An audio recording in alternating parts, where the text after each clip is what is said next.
Anda harus pahami itu. Nah, kemudian kalau saudara bertanya, apakah orang Islam itu menyebut Bapa juga kepada Tuhannya? Bong, Al-Quran mengatakan dalam surah At-Taubah ayat 30, Wakalatil Yahudu Uzairu. Dia katakan bahwa Uzair itu adalah anak laki-lakinya Allah. Wakalatin Nasara Masih benullah. Isa juga adalah putra Allah. Jadi yang dimaksud Bapa yang bagi orang Yahudi itu adalah Allah. Bapa itu adalah Allah. Lagian juga kalau Anda belajar, coba Anda lihat di dalam Amsal 3 nomor 11 nomor 12. Ternyata kenapa Tuhan itu mereka menyebutnya dengan sebutan Bapa? Karena Tuhan mendidik mereka, inni ma'akum, aku bersama dengan Bani Israel. Aku membimbing Bani Israel. Aku mengayomi Bani Israel. Aku menjaga Bani Israel. Akulah penjaga Bani Israel. Maka Tuhan itu seibarat seorang ayah, seorang bapa yang mengayomi anak-anaknya. Makanya orang Yahudi memanggil Tuhan itu kepada Bapa. Dan ini yang dikatakan dalam Al-Quran surah At-Taubah ayat 30. Lagian kalau Anda membaca Kejadian 17 nomor 7, Tuhan sendiri yang datang kepada Abraham, berjanji dengan perjanjian kekal bahwa aku akan menjadi sembahanmu wahai Abraham, sembahan anakmu, sembahan keturunanmu secara turun-temurun. Itulah yang kubacakan tadi. Am kuntum syuhada'a is hadara Ya'qub al-maut is qala li bani ma ta'buduna min ba'di qalu na'budu ilahaka wa ilaha abaika Ibrahim wa Ismail wa Ishaqa ilaha wahida. Jadi yang kami sembah itu adalah yang disembah oleh Abraham, Yakub, Ishak, Yakub, dan seterusnya. Sementara Anda yang Anda sembah yang mana? Theos kan? Theos yang mana tuh? Theos yang menjelma jadi Yesus. Siapa itu Theos? Siapa itu Theos? Siapa itu Yahweh? Yahweh dewanya orang Mesir. Theos dewanya orang Romawi. Lalu Anda mau kemana? Kristen ini mau kemana? Mau ke Tuhannya orang Yahudi. Tuhannya Yahudi cuma satu. Tuhannya Yesus cuma satu. Apa kurang pengakuan Yesus? Hidup kekal itu mereka mengenal Engkau satu-satunya Tuhan. Masih kurang itu. Pengakuannya itu masih kurang. Kalau Anda mengatakan bahwa nama Tuhan itu adalah Yod-Heh-Vav-Heh, kenapa jadi Theos? Kenapa jadi Yesus? Hah? Kenapa jadi Yesus? Yesus, Yezeus, jelmaan daripada Zeus, Hercules. Kenapa harus jadi Yesus anak orang? Mana ada Tuhannya Yahudi menjadi orang, jadi anak orang, menerima dia sebagai Mesias aja kagak, apalagi menerima dia sebagai Tuhan. Kristen datang dari pola Romawi Yunani yang mengakui dewa-dewa mereka menjadi manusia. Itulah Yesus yang kau dewakan. Nah, jadi begitu, Bung. Coba Anda lihat di dalam Keluaran. Keluaran berapa? Keluaran 6 nomor 3. Coba Anda lihat di sana. Aku menyatakan diriku kepada Abraham, Ishak dan Yakub, tapi aku belum menyatakan namaku sebagai Tuhan belum menyatakan diriku. Aku menyatakan diriku, aku memperlihatkan diriku, aku memperlihatkan tanda-tanda kebesaranku kepada Abraham, Ishak dan Yakub, tapi tentang namaku, aku belum menyatakannya kepadanya. Jangan kau menyebut nama Tuhanmu dengan sembarangan. Maka nama Tuhan itu harus hanya kepada Tuhan. Jangan kau katakan binatang itu Tuhan. Jangan kau katakan manusia itu Tuhan. Jangan kau katakan malaikat itu Tuhan. Jangan kau katakan tumbuhan itu Tuhan. Jangan. Tuhan ya Tuhan. Tidak boleh kau sebut sembarangan. Maka Yod-Heh-Vav-Heh itu adalah gelar Tuhan. Tapi nama pribadinya, Innani anallah la ilaha illa ana. Mau bukti? Coba Anda lihat di Keluaran 6 nomor 3. Wa era el Abraham el Yisha wa el Yakub wa el Sad usami Yod-Heh-Vav-Heh lo naudatilahem. Aku tidak menyatakan nama Tuhanku, nama ketuhananku, nama namaku sebagai sembahan itu tidak kunyatakan kepada mereka. Berarti Yod-Heh-Vav-Heh itu bukan nama, itu cuman gelar. Apa pembuktiannya? Di dalam Keluaran 6 nomor 3, aku tidak menyatakan namaku kepada Abraham. Nama yang mana? Yod-Heh-Vav-Heh. Siapa bilang? Di dalam Kejadian 15 nomor 2, di situ justru apa? Ketika Tuhan memanggil Abraham, wa yomer Abraham Adonai Apa kata Abraham?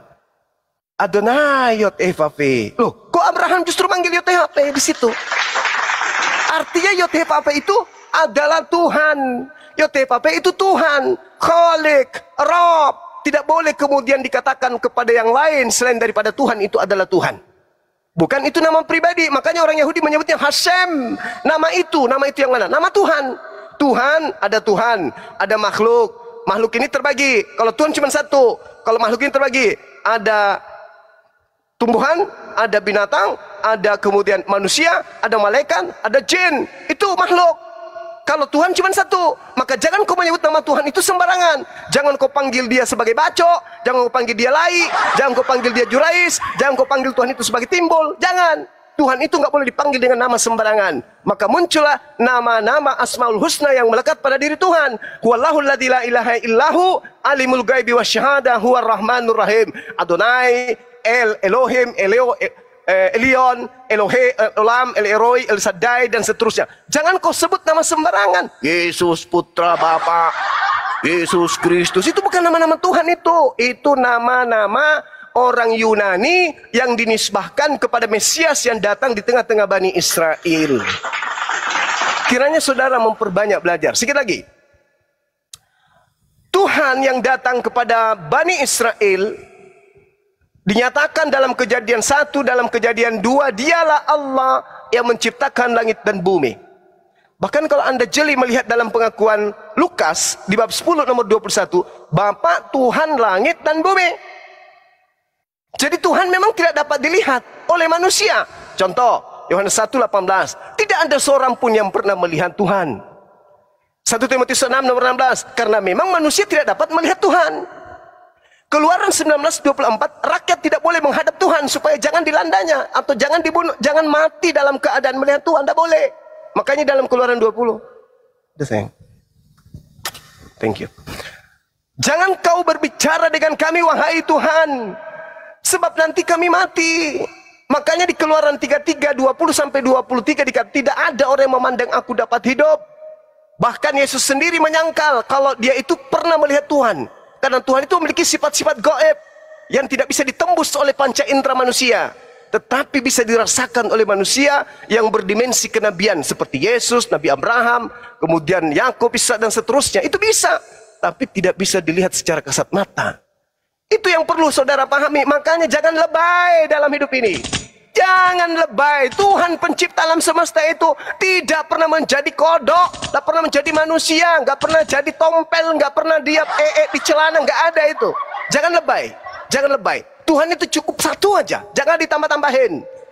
Tuhan pernah datang inkarnasi, banyak dalil dalam kitab kami. Endingnya pengakuan Yesusnya yang Anda terima, jangan pengakuan penulis. Apa kata Yesus?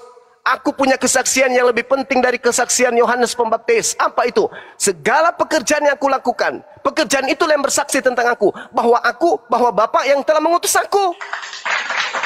Yang kedua, Yohanes 17 nomor 8. Jadi jangan comot-comot ayat nih, jangan comot-comot dalih, jangan comot-comot konsep di dalam kitab Anda sendiri. Karena Yesus sudah mengatakan, segala firman yang engkau berikan, semua firman yang engkau berikan kepadaku telah aku sampaikan kepada muridku, dan muridku telah menerimanya, dan mereka percaya dengan pasti bahwa engkaulah yang telah mengutus aku. Berarti Yesus ketika menyampaikan seabrek firman yang diterima dari Tuhan, disampaikan kepada Bani Israel. Bani Israel semuanya percaya yang menerimanya, bahwa dia adalah utusan Tuhan. Jadi jangan Anda comot-comot ayat. Oh tidak, Yesus itu banyak kok dalil di dalam kitab Bible kami, Yesus itu Tuhan. Jangan. Yesus mengatakan, segala firman yang engkau berikan kepadaku telah aku sampaikan kepada mereka, dan mereka telah menerimanya, dan mereka percaya dengan pasti bahwa engkaulah yang telah mengutus aku. Lagian Yesus mau dipercaya bahwa dia adalah utusan Tuhan. Yohanes 11 nomor 42. Aku tahu engkau sering mendengarkan aku, tetapi orang yang banyak mengelilingi aku di sini, aku mengatakannya kepada mereka agar supaya mereka percaya bahwa engkaulah yang telah mengutus aku. Yesus menerima firman, segala firman telah ia sampaikan, dan muridnya percaya dia adalah utusan Tuhan. Yesus menyampaikan firman kepada orang yang mengelilingi dia, agar orang-orang itu percaya bahwa dia adalah utusan Tuhan. Jadi jangan lebay. Utusan Tuhan tidak usah lagi dilantik jadi Tuhan, cukup satu aja. Dialah Allah, tak ada lagi Tuhan yang lain. Dialah Allah. Dialah yang datang ke atas muka bumi ini mengutus para utusannya, nabinya dan rasulnya. Nggak usah lagi kemudian ditambah-tambahin. Ada jadi ini, jadi kodok, jadi apa, jadi burung merpati, segala macam. Nggak usah yang kayak gitu-gitu kali. Ajarkan aja. Yesus mengajarkan satu, Tuhan itu adalah satu, tak ada Tuhan selain dia. Sedangkan Yesus hanyalah utusan Tuhan. Hidup kekal itu kita harus mengenal dua. Apa itu? Mengenal Tuhannya Yesus sebagai satu-satunya Tuhan, dan mengenal Yesus sebagai utusan Tuhan. Selesai. Yohanes 17 nomor 3. Kalau Anda masih mengenal di luar daripada itu, masih mengenal Yesus sebagai Tuhan itu sendiri, maka siap-siaplah masuk ke dalam api neraka yang menyala-nyala. Demikian, di tempat saya sudah waktunya maghrib. Saya mohon izin kepada Dewan Guru yang ada di sini. Sebenarnya saya tadi mau tidur, tapi dipanggil sama Bang Handi lagi mau japri, makanya saya masuk kembali untuk memberikan pencerahan. Mudah-mudahan ini semua bisa memberikan edukasi kepada kita, sehingga kita bisa sampai kepada rahmatan lil alamin. Demikian, assalamualaikum warahmatullahi wabarakatuh.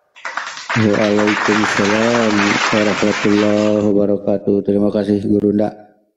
Silahkan Bang Andi. Mau ditanggapi ya? Boleh, silakan. Jadi sebenarnya ini apa ya? Kalau saya itu mengatakannya sebagai logical fallacy ya, kesesatan berpikir. Kenapa?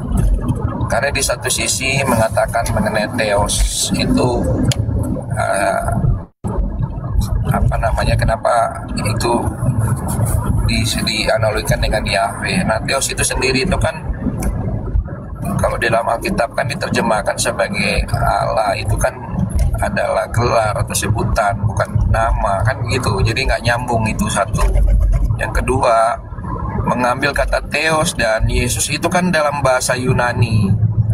Nah, terus waktu dikutip-kutip ayat di dalam Perjanjian Lama segitu banyak, itu kan diakui sebagai Yesus, disamakan Yesus dengan Isa, kan begitu ya. Makanya tadi saya sampaikan, jangan pakai ilmu. Saya lihat nih banyak yang digunakan adalah ilmu CCP, saya sebutkan ya. Jadi ayat-ayat di dalam Alkitab itu dicomot-comot, kemudian dilakukan dicocok-cocokkan gitu ya, comotologi dicocok, lalu P-nya itu dipelintir artinya. Jadi tadi misalnya di dalam mengenai nama kan, itu jelas-jelas di dalam Bible di Perjanjian Lama itu mengatakan namanya adalah Yahweh untuk selama-lamanya. Saya bacakan loh ayatnya banyak, tetapi itu dibantah, itu nggak perlu ditafsirkan lagi.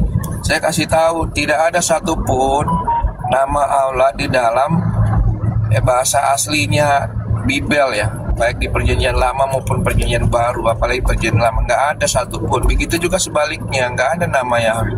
Jadi memang sesembahannya itu berbeda ya. Silakan itu lebih didalami lagi di situ ya. Jangan mengambil ayat-ayat dari Alkitab lalu dipakai untuk mencocok-cocokkan gitu ya, memperkuat apa yang ada di dalam Al-Quran, padahal kita berbeda kan gitu ya. Saya tadi sudah sampaikan di dalam Shema Israel saja, orang Israel nggak berani manggil nama YHWH, mereka mengganti dengan Hasem, atau dalam Shema Israel diganti dengan Adonai, dan itu semua plural. Jadi mau dibantah gimana? Esa atau Ehad ya, yang dimaksud di dalam Bible itu kan berbeda. Itu kan menunjukkan Esa yang seperti apa itu. Kenapa ada Trinitas? Karena ada ayat-ayat seperti di Kejadian 3:22, manusia telah menjadi sama seperti salah satu dari kita. Itu mau dibantah seperti apa lagi ya? Coba dibaca tuh Kejadian 3:22. Kemudian mengenai nama ya, saya udah sebutkan tadi Keluaran 3:15 ya mungkin. Ini ya, Elohim berfirman kepada Musa, katakanlah demikian kepada Israel, Yahweh Elohim leluhurmu, Elohim Abraham, Ishak dan Yakub telah mengutus aku kepadamu. Itulah namaku ya, itulah namaku untuk selama-lamanya. Silakan dilihat di dalam Bible Hub dalam bahasa aslinya. Apakah itu berbeda? Ya, silakan, tadi sudah saya bacakan banyak sekali ya. Bahkan Yesus sendiri mengatakan ya, Yohanes 5 ayat 46, sebab jikalau kamu percaya kepada Musa, tentu kamu akan percaya juga kepadaku, sebab ia, yaitu Musa, ia telah menulis tentang aku. Jadi kalau dibaca lagi dalam Lukas itu kan Yesus mengatakan, baca dalam kitab Musa, kitab nabi-nabi dan kitab Mazmur itu kan menulis tentang dia. Ya, jadi di dalam Alkitab itu dari Kejadian sampai Wahyu itu pusatnya adalah Yesus yang datang sebagai Mesias. Ya, itu ada ditulis di dalam Bible. Makanya orang Israel sampai sekarang itu menantikan Mesias itu yang ditulis dalam nubuat-nubuat yang ada di dalam Perjanjian Lama. Ya, di Tanakh itu ya. Itu ya, mungkin sampai situ, mungkin teman-teman mungkin ada yang mau sholat maghrib ya, dipersilakan lah, mungkin kita jeda dulu lah ya. Oke, thank you. Bentar dulu Pak Yohanes. Izin boleh nanya ke Pak Yohanes, Bang Andi? Ya silakan. Pak Yohanes, selamat sore Pak. Sore. Ya, boleh bertanya Pak sedikit, kalau Bapak bisa jawab, kalau tidak skip aja, nggak jadi masalah Pak ya. Oke Pak ya. Kalau Zabur itu kan diturunkan periwayatannya ke Nabi Daud. Periwayatannya ke Nabi. Kalau Taurat ke Nabi Musa, Injil ke Nabi Isa, Al-Quran ke Nabi Muhammad. Nah kalau Bible Bapak ini Nabi mana yang merisalakannya Pak? Boleh Bapak jelaskan? Kalau bisa jawab, kalau nggak bisa jawab nggak apa-apa Pak. Silakan Pak. Sedikit teman-teman sebelum dijawab oleh Pak Yohanes, sekedar menginformasikan kepada teman-teman sekalian bahwa saudara Yohanes ini mewakili Kristen agama dari Barat ini mencoba melakukan framing tipuan dengan mengambil Kejadian 3 nomor 22. Di situ tidak ada kata kita di dalam original teksnya. Berfirmanlah Tuhan Elohim, sesungguhnya manusia itu telah menjadi seperti salah satu dari yang tahu tentang yang baik dan yang jahat. Maka sekarang jangan sampai ia mengulurkan tangannya dan mengambil pula dari buah pohon kehidupan itu dan memakannya sehingga hidup selama-lamanya. Di situ tidak ada kemudian kata kita. Wa yomer yothepa fe Elohim hen aha Adam haya ke ahad mimenu. Itu tidak ada kemudian merujuk kepada kata kita yang merujuk kepada sama seperti kita. Tapi kami merujuknya kepada diri Tuhan itu sendiri. Di mana yang dimaksud di sini, Adam itu mengetahui sama seperti Tuhan mengetahui. Adam pun mengetahui. Adam tahu mana baik, mana buruk. Tuhan juga maha tahu. Kalau Adam tahu, kalau Tuhan maha tahu. Beda. Tetapi yang dikatakan mimenu itu bukan seperti Tuhan. Adam menjadi seperti Tuhan dalam bentuk hakikat. Tidak. Yaitu adalah tipuan yang dilakukan oleh terjemah untuk supaya pengajaran bintang timur atau Helal bin Zakar itu bisa diimani oleh orang-orang yang pemikir lemah, yang tidak memiliki kekuatan berfikir dalam mencari objek kebenaran dalam bertuhan. Jadi terjemahan yang sesungguhnya, berfirmanlah Tuhan Elohim, sesungguhnya manusia itu telah menjadi seperti salah satu dari yang tahu tentang yang baik dan yang jahat. Tidak ada kata kita di situ. Demikian untuk sementara. Silakan dilanjut. Saya ibadah dulu. Maaf mengganggu. Silakan Bang Cilukba dan Yohanes, tidak usah ditanggapi saya Bang. Jawab aja pertanyaan saudara Cilukba.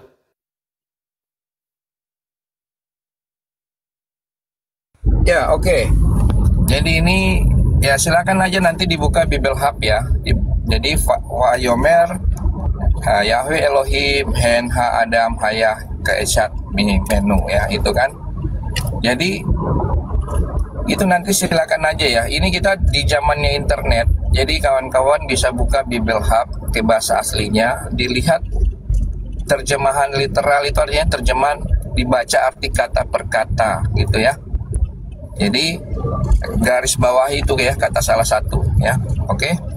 Kemudian tadi bertanya mengenai kitab. Jadi pertama, kenapa ada pertanyaan seperti ini muncul karena ketidakpahaman. Jadi Injil itu adalah kabar baik ya. Bahkan kitab Taurat itu kan ditulis bukan hanya Musa, di situ juga ada Yosua ya. Jadi tapi itu sudahlah gitu ya. Kalau interupsi 15 detik paling lama. Bung, kalau Anda berbicara mengenai Bible Hope itu adalah terjemahan Indonesia ke Ibrani. Harus Anda masuk ke dalam kodeks. Di situ hanya ada kodeks 03045 kata yada. Kata yada itu bukan kita. Kalau Anda melihat dari Bible Hope, memang betul dari Indonesia ke Ibrani. Karena kata kita itu menu itu kita atau kami, betul. Tapi dalam kodeks original teksnya tidak ada kata itu. Yang ada hanya kode 03045. Yada itu bukan seperti itu artinya. Ya, oke, saya tutup kuping supaya saya nggak dengar. Silakan dilanjut. Mohon maaf semuanya. Silakan. Ya nggak apa-apa, saya kan bilang silakan dicari sumber dari manapun ya. Jadi kalau bilang dari Indonesia ke Ibrani, enggak, Bible Hub itu ya artinya kan ditampilkan bahasa aslinya, di situ ada kamus bahasa Ibraninya juga. Jadi silakan saja dicek gitu ya. Oke. Jadi silakan untuk masing-masing ya, PR untuk masing-masing. Dan saya garis bawahi salah satu ya. Oke. Itu. Mas saya lanjut tadi ya. Jadi Bible siapa nih? Bible itu atau Alkitab itu kan berisi ada 66 kitab ya.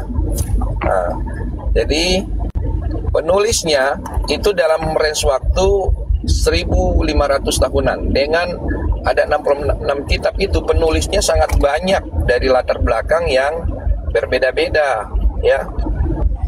Izin Bang Yohanes, pertanyaanku, nabi mana? Kalau ada jawabannya dijawab, kalau nggak ada jangan dijawab. Bapak ngelantur kemana-mana, Pak.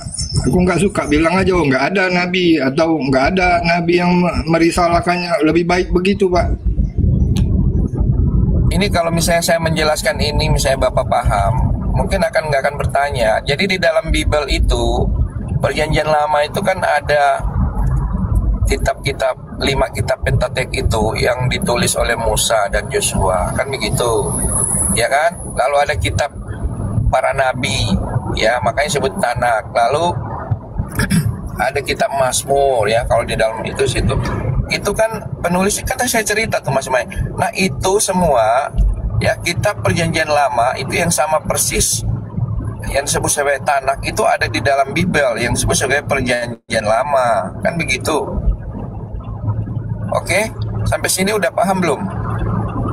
Nggak paham, yang kutanya nabi yang merisalahkan Bible Bapak siapa? Sebut aja satu orang, nggak usah kemana-mana, Pak. Ini karena pertanyaannya salah loh. Jadi pertanyaannya, kok siapa yang menulis Bible?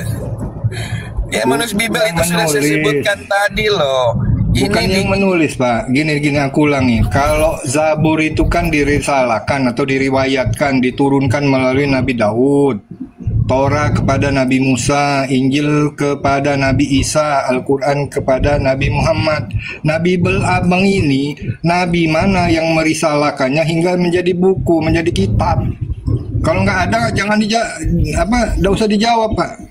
Kalau ada jawab ya, siapa namanya itu, Pak? Kenapa saya bilang pertanyaannya salah ya? Pertanyaan yang benar adalah ya, bagaimana sampai bisa ada Bible ya, terbentuknya Bible, atau bagaimana kitab itu di kanon, itu lebih tepatnya ya. Malah bonyok Bapak. Berarti bukan firman Allah langsung ke Kristen. Kalau Bapak menjelaskan soal kanon, artinya ada kitab terdahulu, Bapak cetak ulang, Bapak produksi ulang, baru Bapak jadikan kitab Bapak. Aku cuma tanya nabi mana, kalau nggak ada nggak usah dijawab, lebih aman Bapak. Jangan kemana-mana, Pak. Kok kemana-mana? Bapak nggak ngerti bahwa Bible itu dari hasil kanonisasi.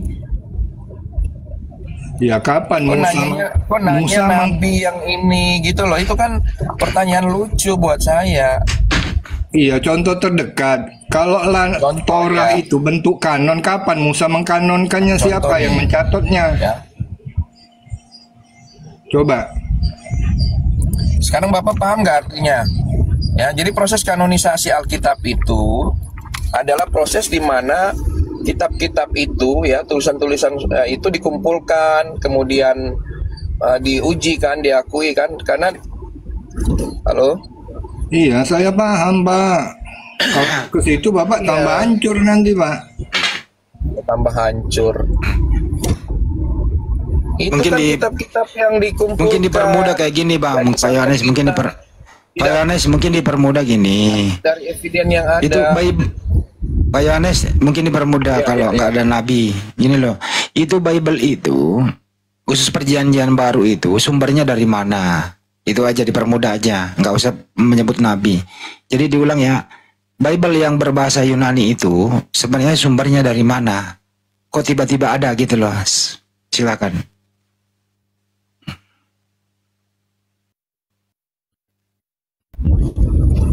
Ya. Jadi pertama itu kan di kanon ya. Pertama di kanon. Jadi kalau udah paham itu di kanon bagaimana ya. Baru saya jelaskan siapa saja penulis ya. Penulis-penulis kitab di Perjanjian Baru dan Perjanjian Lama. Itu namanya juga di kanon dikumpulkan. Ya, Oke. dikumpulkan. Kemudian Di kanon dikumpulkan gitu ya. Ya iya, tadi siapa saya yang jelaskan di siapa atas, kan. ya oke Bang dari jawab di kanon dikumpulkan. Gitu. Jadi gini, Apa ya? Gini kitab-kitab pertanyaannya Bang. yang ada, gini, saya jelasin singkat aja. Udah dijawab Saya- itu. Ya. Jadi di kanon dikumpulkan gitu ya. Apa yang dikumpulkan? Terus siapa yang mengumpulkan dan siapa yang mempunyai otoritas bahwa inilah yang terbaik buat kita. Silakan.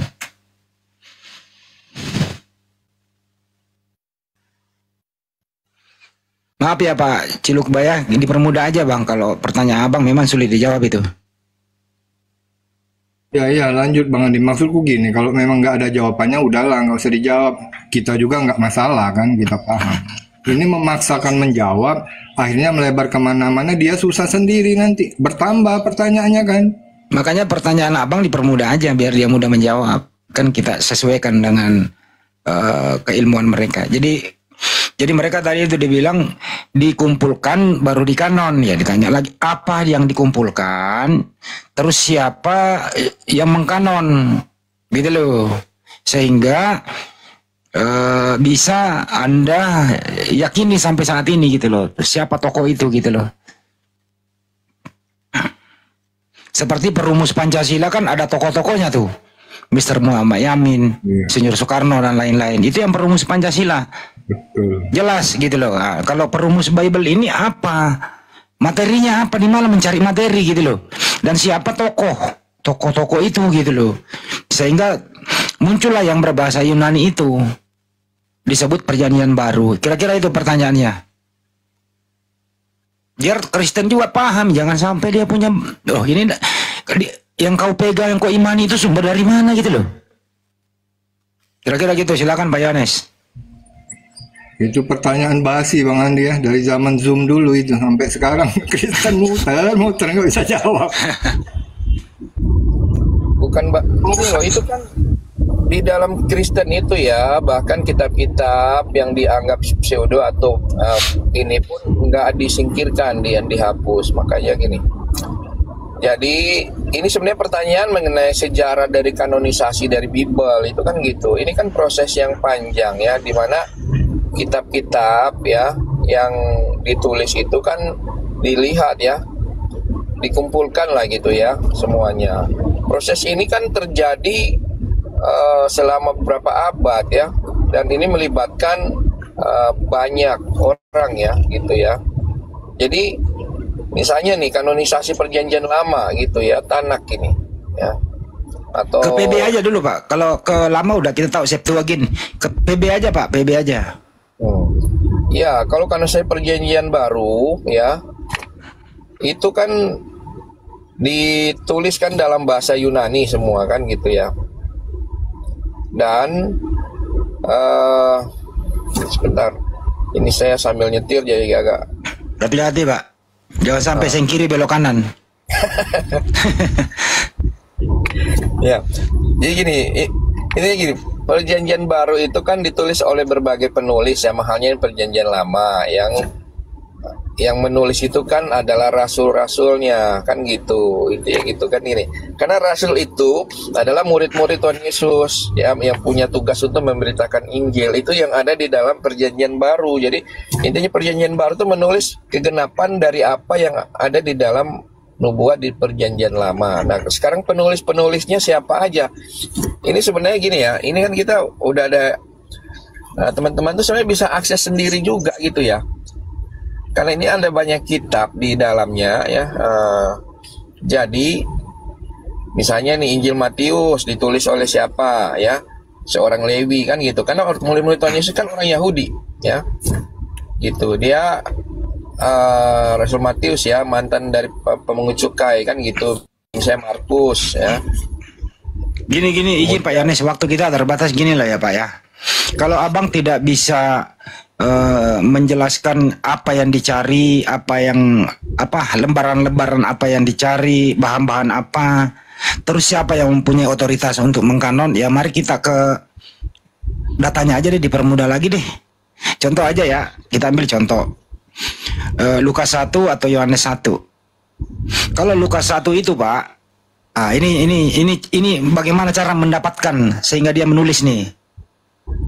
Banyak orang telah berusaha menyusun suatu berita tentang peristiwa yang telah terjadi di antara kita, seperti yang disampaikan kepada kita oleh mereka dari semula adalah saksi mata dan pelayan firman. Karena itu setelah aku menyelidiki segala peristiwa itu dengan seksama dari asal mula, aku mengambil keputusan untuk membukukannya dengan teratur bagimu supaya engkau dapat mengetahui, dan seterusnya begitu. Artinya apa?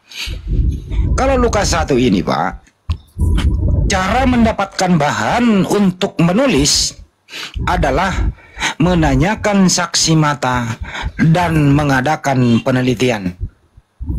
Jadi tulisan Lukas berdasarkan saksi mata, ditanya-tanya, dan dia meneliti. Itu kalau Lukas 1. Jadi ibarat kata Lukas ini adalah seorang wartawan, sehingga dia membukukan teratur agar berguna bagi Anda. Nah, itu hasil informasi dari Lukas. Bahan-bahan penulisan Lukas adalah sebagaimana Lukas 1 pendahuluan, dia menanyakan saksi dan mengadakan penelitian. Kalau untuk Yohanes 1 pembuka, pada mulanya adalah Logos. Logos itu bersama-sama dengan Theos. Theos itu adalah Logos. Yohanes 1 mengcopy paste, mengambil alih dan merubah sedikit himne Platonis Yunani, yang dari Platonis Yunani itu identik 99,9%, sedangkan Platonis Yunani lebih dulu ada daripada Yohanes 1. Perbedaannya hanya dirubah kata berasal, Yohanes merubahnya menjadi adalah. Kira-kira redaksinya begini. Pada mulanya adalah Logos. Logos itu bersama-sama dengan Theos. Logos itu berasal dari Theos. Itu himne. Kalau Yohanes 1, Logos itu adalah Tuhan. Jadi kata berasal saja dirubah menjadi adalah. Itu kira-kira Pak. Kalau Anda ingin lebih belajar lebih jauh, dibaca dulu pembukaannya. Dan siapa sumbernya? Ya, mereka hanya mencari bahan-bahan, kemudian ditulis agar berguna bagi pembacanya. Kira-kira gitu Pak Yohanes. Ya, jadi gini ya. Nanti saya lanjutkan yang tadi dulu ya. Jadi Bible ini di kanon itu berasal dari apa? Dari tradisi lisan dan tulisan. Berbeda dengan di Al-Quran yang menghafal ya. Kemudian saya ke Lukas 1 ya, karena disinggung Lukas 1 ayat 1. Di situ kan ditulis Theophilus yang mulia. Siapa nih Theophilus? Kan gitu. Jadi ini orang yang bernama Theophilus ini kan kalau diartikan namanya itu kan berarti dia Theophilus ya, Theo Tuhan cinta ya. Jadi orang yang dikasihi Tuhan kan gitu ya dalam bahasa Yunani. Jadi dia ini individu kan gitu ya. Jadi ditujukan kepada si Theophilus ini, berarti disebut yang mulia, berarti dia punya status ya, status sosial yang tinggi. Lalu kata-kata banyak orang telah berusaha menyusun suatu berita. Jadi Lukas ini kan tahu bahwa sudah ada upaya-upaya lain untuk menulis atau menyusun suatu narasi ya tentang kehidupan dan juga ajaran-ajaran ya dari Yesus gitu ya. Nah, ini menunjukkan bahwa pada saat Lukas itu menulis Injil ya, cerita Injil ya, itu sudah ada tradisi tertulis dan lisan yang ada di dalam di zaman itu ya, tentang peristiwa-peristiwa dalam kehidupan Yesus ya. Dan itu ya, jadi itu berdasarkan dengan apa dari yang ada kan gitu. Nah, lalu tentang peristiwa-peristiwa yang telah digenapi ya. Jadi frasa ini kan menunjukkan pada apa, mengenai penggenapan nubuat atau peristiwa-peristiwa yang telah terjadi ya, yang dilihat sebagai apa namanya yang sudah digenapi yang saya sebutkan tadi ya. Jadi Oke, Pak. makanya Lukas ini menguraikan di dalam kitabnya tentang bagaimana kehidupan, pelayanan, kematian dan kebangkitan Yesus sebagai pemenuhan dari nubuat-nubuat tersebut. Jadi kalau secara sederhana kesimpulannya, Lukas 1 ayat 1 ini kan bagian dari pengantar Injil Lukas ya. Kemudian Gantian, Pak, kepanjangan, Pak, waktu. menyatakan bagaimana tujuan penulisannya gitu ya. Dia ingin memberikan catatan yang teratur ya, gitu. Oke, jadi kalau Theophilus itu yang mulia bisa baca beberapa literatur. Dia adalah pejabat pemerintah Roma yang menjadi sponsor untuk penulisan Bible yang ketiga. Theophilus juga lah, kalau nggak salah hidup di 60 sampai 110 Masehi gitu. Kemudian Theophilus ini adalah sebentar, Pak. Theophilus ini adalah orang yang dipanggil yang mulia. Jadi ada, kalau mau disimpulkan, Theophilus adalah seorang raja yang mensponsori atau mengiyakan tulisan Lukas dan kisah para apostolos itu. Kemudian Theophilus ini tadinya bukan Kristen, kemudian ditobatkan menjadi Kristen. Itu Theophilus itu. Jadi banyak sekali kerjasama Lukas ini nih dengan Theophilus yang menjadi sponsor tulisan Lukas, baik di Lukas maupun di KPR. Kira-kira gitu, Pak. Kalau saya melihatnya kan berarti Theophilus ini hidup di zamannya Tuhan Yesus juga ya, di mana peristiwa-peristiwa itu terjadi, di mana peristiwa penyaliban. Enggak, Pak, salah terjadi. Pak. Theophilus orang Roma, Yesus orang Yahudi, Pak. Enggak sehidup. Enggak pernah ketemu, Pak. Begini loh, maksud saya itu hidup di masa itu kan, di zaman itu ya.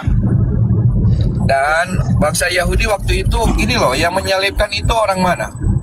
Orang Romawi loh. Justru itulah, Pak. Masa nggak ada hubungan. Justru itu, Pak, intervensi pagan Romawi ini, Pak, yang memang ini ajaran Zeus, ajaran dewa, yang terus meminta darah manusia menebus dosa. Inilah yang dimaksud, Pak, intervensi ya daripada ajaran pagan Romawi ini dimasukkan ke dalam dan di kanon. Itulah yang Anda pakai sekarang. Makanya kan Anda tidak harus ada yang datang sebagai manusia untuk ditumbalkan, menumpahkan darahnya di tiang salib agar dosa Anda diampuni, dihapuskan, dan sekaligus Dia adalah Tuhan. Ini ajaran dari Theophilus. Ini ajaran dari tradisi Romawi, Pak. Tapi nggak apa-apa sih, supaya terbuka aja, biar jelas semuanya kan gitu. Itu kan kesimpulan yang terlalu sumir ya. Ini loh, itu di dalam Injil dalam kitab di Injil Matius, Markus, Lukas, Yohanes itu penulisnya berbeda loh. Ya. Terus kitab-kitab berikutnya juga. Kalau itu misalnya ya ditulis dengan maksud yang tidak baik, pasti ada ketidaksamaan. Tapi ini sama semua, ini orang yang berbeda. Ya begitu juga dengan perjanjian lama. Jadi ya Anda terlalu memelintir. Mana ada kayak itu, penebusan itu cuma ada di dalam Yahudi dan Kristen aja, itu nggak ada di dalam Islam. Jadi ada pengorbanan dia anak domba ya, anak domba itu. Tapi Anda kan larinya ke manusia, Pak. Ya. Inilah yang kita tahan di dunia, dan kenikmatan terbesar Bang, di mute itu moderator tolong aktif dong. Ini kalau nggak ada moderator nih, Bang, buka room itu ditungguin, Bang, jangan dibiarkan. Jadi Pak Yohanes, kalau Satu sesi lagi bang, kepala ya, terakhir dari saya ya, menjelang juga maghrib. Kali gini Pak Yohanes, janganlah digabung-gabung antara ajaran Yahudi dengan ajaran Anda. Yahudi itu kan pengorbanannya anak domba, Pak. Itu alat teksnya itu ya, yang terjadi anak domba. Ada kan anak manusia. Kagak ada ajaran para nabi pun untuk mengorbankan anak manusia. Itu alat uji saja kepada Abraham. Intinya adalah binatang. Datang Romawi memanggil memakai momen ini. Nah, ini cocok kayaknya nih dengan ajaran kita ini. Kita ganti aja yuk menjadi manusia.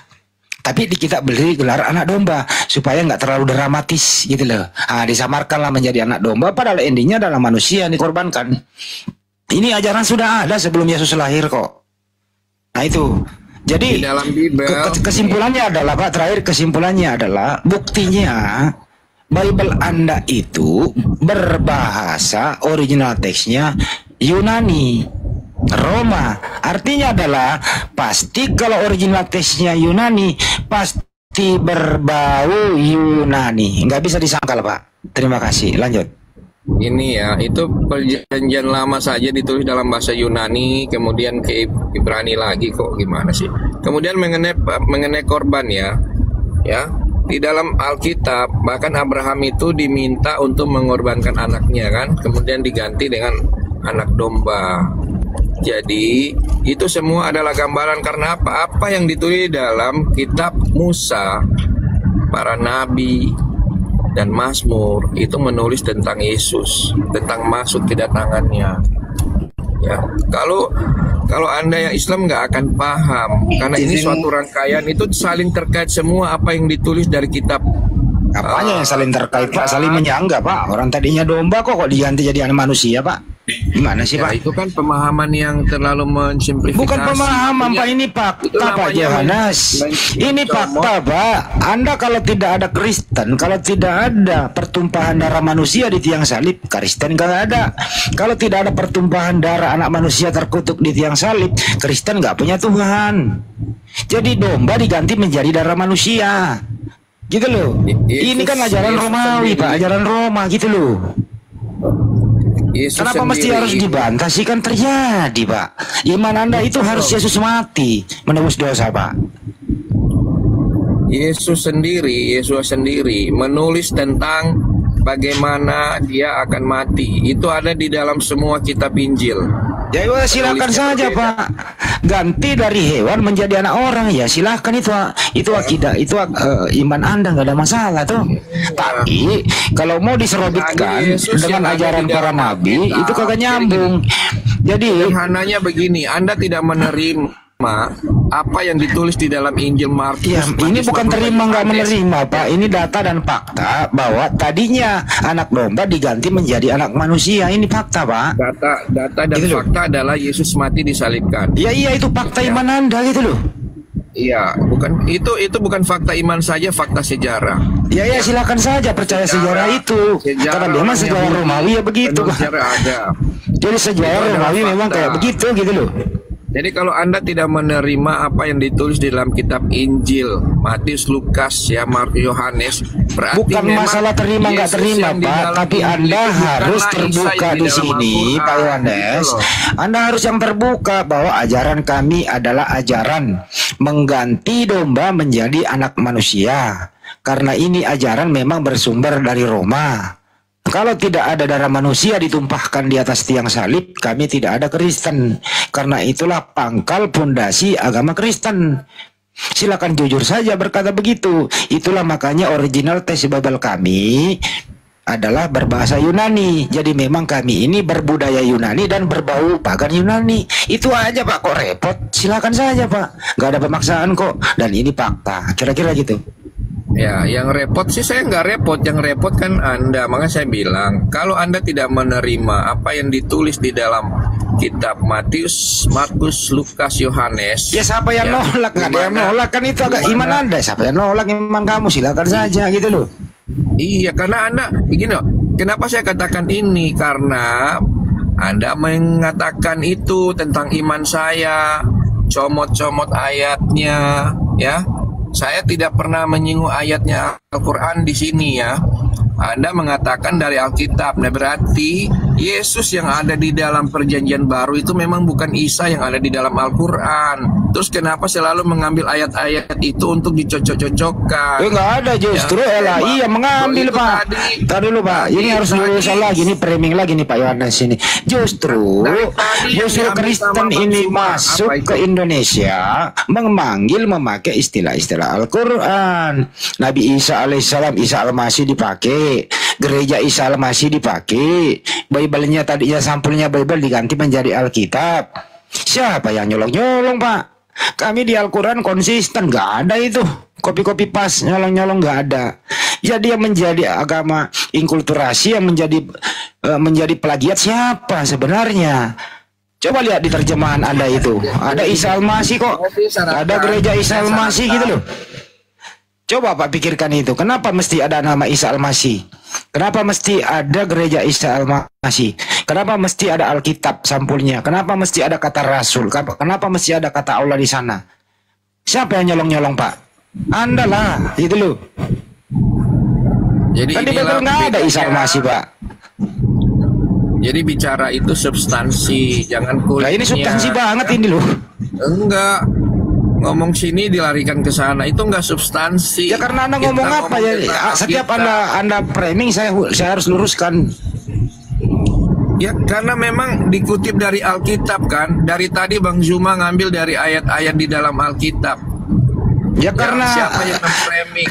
Karena siapapun yang Anda bawa, kita pakai yang Anda bawa itu sebagai alat uji. Iya kan gitu ya. Anda membelanjakan uang, kira-kira kita ini punya feeling, wah ini uang palsu yang Anda bawa. Yang uang yang Anda bawa itulah kita uji. Nah, begitu juga Anda datang sebagai Kristen, yang Anda bawa itu yang kita uji. Nggak mungkin pakai kitab lain untuk perbandingan. Itu lebih parah namanya gitu loh. Makanya Pak, jujur saja, Anda seorang Kristen adalah agama yang baru yang bersumber dari Roma. Karena ajaran para nabi itu tidak ada yang menumbalkan anak manusia. Yang ini terjadi, Yesus belum lahir ini. Ini ajaran Dewa Molok ini mempersembahkan darah manusia ke Dewa Molok sudah ada, dipegang oleh pagan Romawi. Untuk itu disimpulkan saja. Ya Pak Yohanes berkata, saya Kristen. Saya memang budayanya, akidah saya berbau Yunani. Buktinya Bible saya berbahasa Yunani. Masuk ke Indonesia disamarkan, berbau-bau Yahudi dan berbau-bau Islam. Kenapa nggak dipasarkan secara jujur bahwa ini loh Kristen berbau Yunani gitu loh? Kenapa? Makanya Kristen itu tidak mau mencintai Yunaninya, bahasanya nggak mau, karena memang menjijikkan Pak untuk dibaca, sulit untuk dihafal gitu loh Pak. Jadi makanya pertama, supaya hilang kegengsian itu ya dibungkus-bungkus lah sedikit ke-Islam-Islaman kan gitu. Itu pendapat Anda lah, hanya di dalam Alkitab bahasa Indonesia. Memang Alkitab bahasa lain ada kata Allah? Nggak ada. Jadi gini ya, dibilang agama baru aja udah nggak nyambung ya. Alkitab itu sudah selesai di kanon sebelum abad ke-6. Bible Pak, bukan Alkitab Pak, Bible Pak. Ya, boleh bilang Bible ya. Itu yang saya bilang ngomong itu substansi, jangan ngomong kulit. Ya. Jadi Alkitab itu bahasa ya. Jadi sudah selesai di kanon Alkitab sebelum adanya Islam. Jadi kalau dibilang agama baru itu saya ketawa aja gitu loh. Ya, izin dikit Bang Andi, mana Islam sama Kristen? Saya tanya. Ya udah Pak Johannes berkenaan dengan pertanyaan. Jadi kanonnya udah selesai ya, dia sebelum ada. Izin Bang Andi ya, mau maghrib dikit aja. Bang Jonas, berkenaan dengan pertanyaanku tadi. Ini aku tampilkan ayat favoritku nih. Di seluruh Bible ayat inilah favoritku ya. KPR. Saya nggak bisa baca ya, nggak bisa lihat karena nyetir. Nah, Baca. mungkin Bapak ingat KPR 9 di ayat 4 sama 5-nya. Saulus, Saulus, kenapa engkau aniaya aku? Siapakah engkau, Tuhan, akulah Yesus yang engkau aniaya. Berkenaan dengan pertanyaanku tadi, Pak, ya. Ini otomatis di dalam Bible Bapak itu, aduh ya Allah, ya Rabbi, ribet tempatnya. Dia menjadi rasul tanpa kanon, tanpa pengumpulan segala macam, dia udah jadi rasul dan mampu berfirman di Bible Bapak. Gimana nih Pak? Silakan Pak. Oh izin Bang Cilupa, itu ada kedengaran musik, itu nggak kena copyright nanti kalau ada yang live. Emang ada musik? Nggak ada. Ada ya? Kedengeran. Di mana itu? Mana itu? Udah, aku pamit ya. Assalamualaikum. Emang ada musik? Gak denger gua nggak pakai handsfree. Waalaikumsalam. Wabarakatuh Bang Andi. Waalaikumsalam. Kedengeran barusan Bang Andi. Jadi kesimpulannya gini aja. Kesimpulannya adalah, ya kalau memang mengatakan Kristen itu agama samawi, silakan saja sih. Tapi tidak ada satupun nabi yang pernah ada di muka bumi ini beragama Kristen. Mulai dari Nabi Adam sampai termasuk Yesus Mesias nggak ada yang beragama Kristen. Tapi kalau kita lihat, mulai dari Nabi Adam sampai Nabi Muhammad SAW, mereka semua Muslim, berserah diri kepada Allah Subhanahu Wa Taala, berserah diri kepada Sang Pencipta. Semua Nabi yang pernah ada di muka bumi ini. Tapi kalau kita lihat Kristen, penulis-penulisnya berserah diri kepada siapa? Paulus misalnya, berserah diri kepada siapa? Berserah diri kepada Yesus. Kristen berserah diri kepada siapa? Berserah diri kepada Yesus. Bukan kepada bapaknya Yesus yang mengutus Yesus. Artinya apa? Kristen ini adalah di luar lingkungan ajaran para nabi. Jelas itu sampai kapanpun dibahas. Anda mau ke Yahudi, Anda ketabok. Anda mau ke Muslim, Anda ketabok.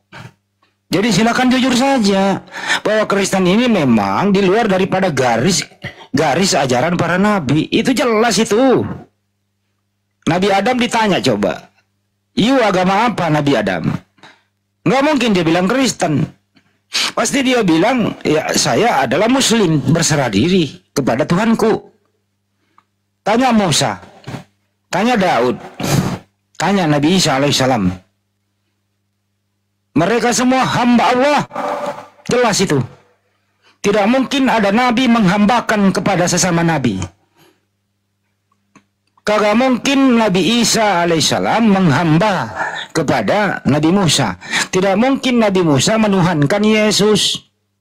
Tidak mungkin Nabi Daud menuhankan Yesus. Karena Yesus ini datang ke muka bumi setelah Bunda Maria melahirkan dia. Bunda Maria sendiri yang merawat anaknya. Kagak pernah mengklaim anaknya adalah sembahanku. Kagak. Jadi agama Kristen ini Tuhannya baru, yaitu Yesus.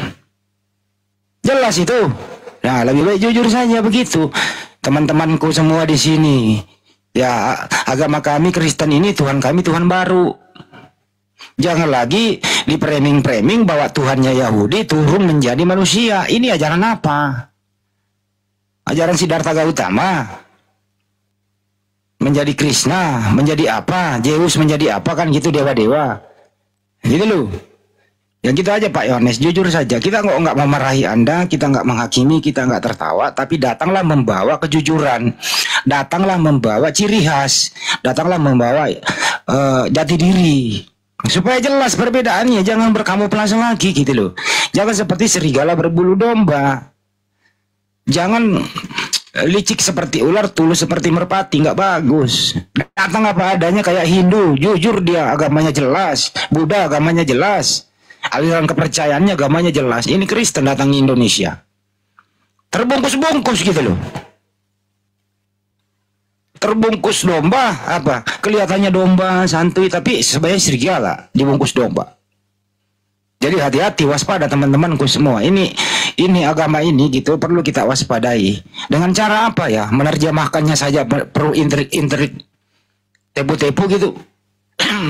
Pak Yohanes kan udah akui bahwa terjemahannya punya intrik kekeliruan di situ, tepo-tepo. Ada kata Allah, ada kata Rasul dan seterusnya gitulah. Kenapa mesti harus dibungkus ke Islam-Islaman?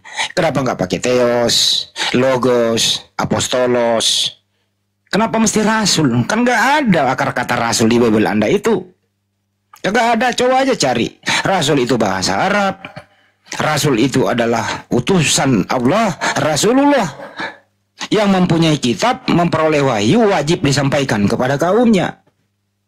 Ini Yesus nggak ada, mereka ngaku-ngaku Rasul Yesus, kan kacau itu Pak, kacau sekali gitu. Jadi kalau bisa Pak, tolonglah kembali aja tampilan seperti di restart ulang lagi aja tampilan apa adanya. Hilangkan istilah-istilah Islam, biar jelas perbedaan Kristen dengan Islam. Kira-kira gitu Pak Yohanes. Saya tanya dari belakang dulu. Jadi bahasa itu punya agama ya? Itu satu. Kitab suci itu punya bahasa sendiri-sendiri, Pak. Iya. Gini, saya tanya. Bahasa Arab itu punya agama ya? Bahasa Arab itu tidak beragama, tapi agama Islam, kitab sucinya berbahasa Arab. Ya. Terus itu bahasa alat komunikasi, Pak. Sebelum ada Islam orang pakai bahasa Arab nggak? Sebelum ada Islam, Sang Pencipta itu menurunkan kitab suci kepada nabinya sesuai dengan bahasa kaumnya agar mudah dimengerti. Iya, bahasa Adam, bahasa Adam ya bahasa Adam, bahasa Musa ya bahasa Musa. Gitu loh. Iya, jadi ini kan sederhana nih logika berpikir supaya jangan logika falasi. Sebelum ada Islam, sebelum ada Al-Qur'an, sudah ada bahasa Arab. Itu yang maksud saya. Terus kenapa Anda mau ke Arab-Araban? Kenapa Anda mau ke Arab-Araban? Bukankah Bible Anda itu berbahasa Yunani gitu loh? Saya ulang kembali, Pak. Islam pun iya, paham. Orang Kristen ke Arab sana. Ya, sekarang Bible Anda itu berbahasa apa? Original teksnya, Pak, di PB bahasa apa, Pak? Coba dijawab, Pak. Emangnya Al-Quran nggak ada terjemahan dalam bahasa Indonesia? Terjemahan, Pak. Ini kita berbicara original teks, Pak. Belum ke terjemahan dulu. Bible Anda itu ya, original teksnya apa, Pak? Saya tanyakan lagi. Original teks Bible Anda itu bahasa apa? Saya tanya, ada nggak Al-Quran ditulis dalam bahasa? Al-Quran itu ditulis bahasa Arab semua original teksnya, Pak. Terjemahannya boleh ke bahasa Inggris, bahasa Jepang, bahasa Indonesia boleh. Iya, ada nggak diterjemahkan dalam bahasa Ibrani? Ada. Nah, apa bedanya? Ya sekarang kalau diterjemahkan ke bahasa Ibrani terus ke Ibrani-Ibranian kan nggak boleh, Pak. Harus tetap ciri khasnya Islam. Anda mau mengatakan ya? Anda ini ngeles kemana-mana nih. Anda ini sebenarnya ingin mencari draw. Akui saja. Pak, akui saja bahwa di Indonesia ini Bible-nya itu nyolong istilah Islam. Akui saja udah.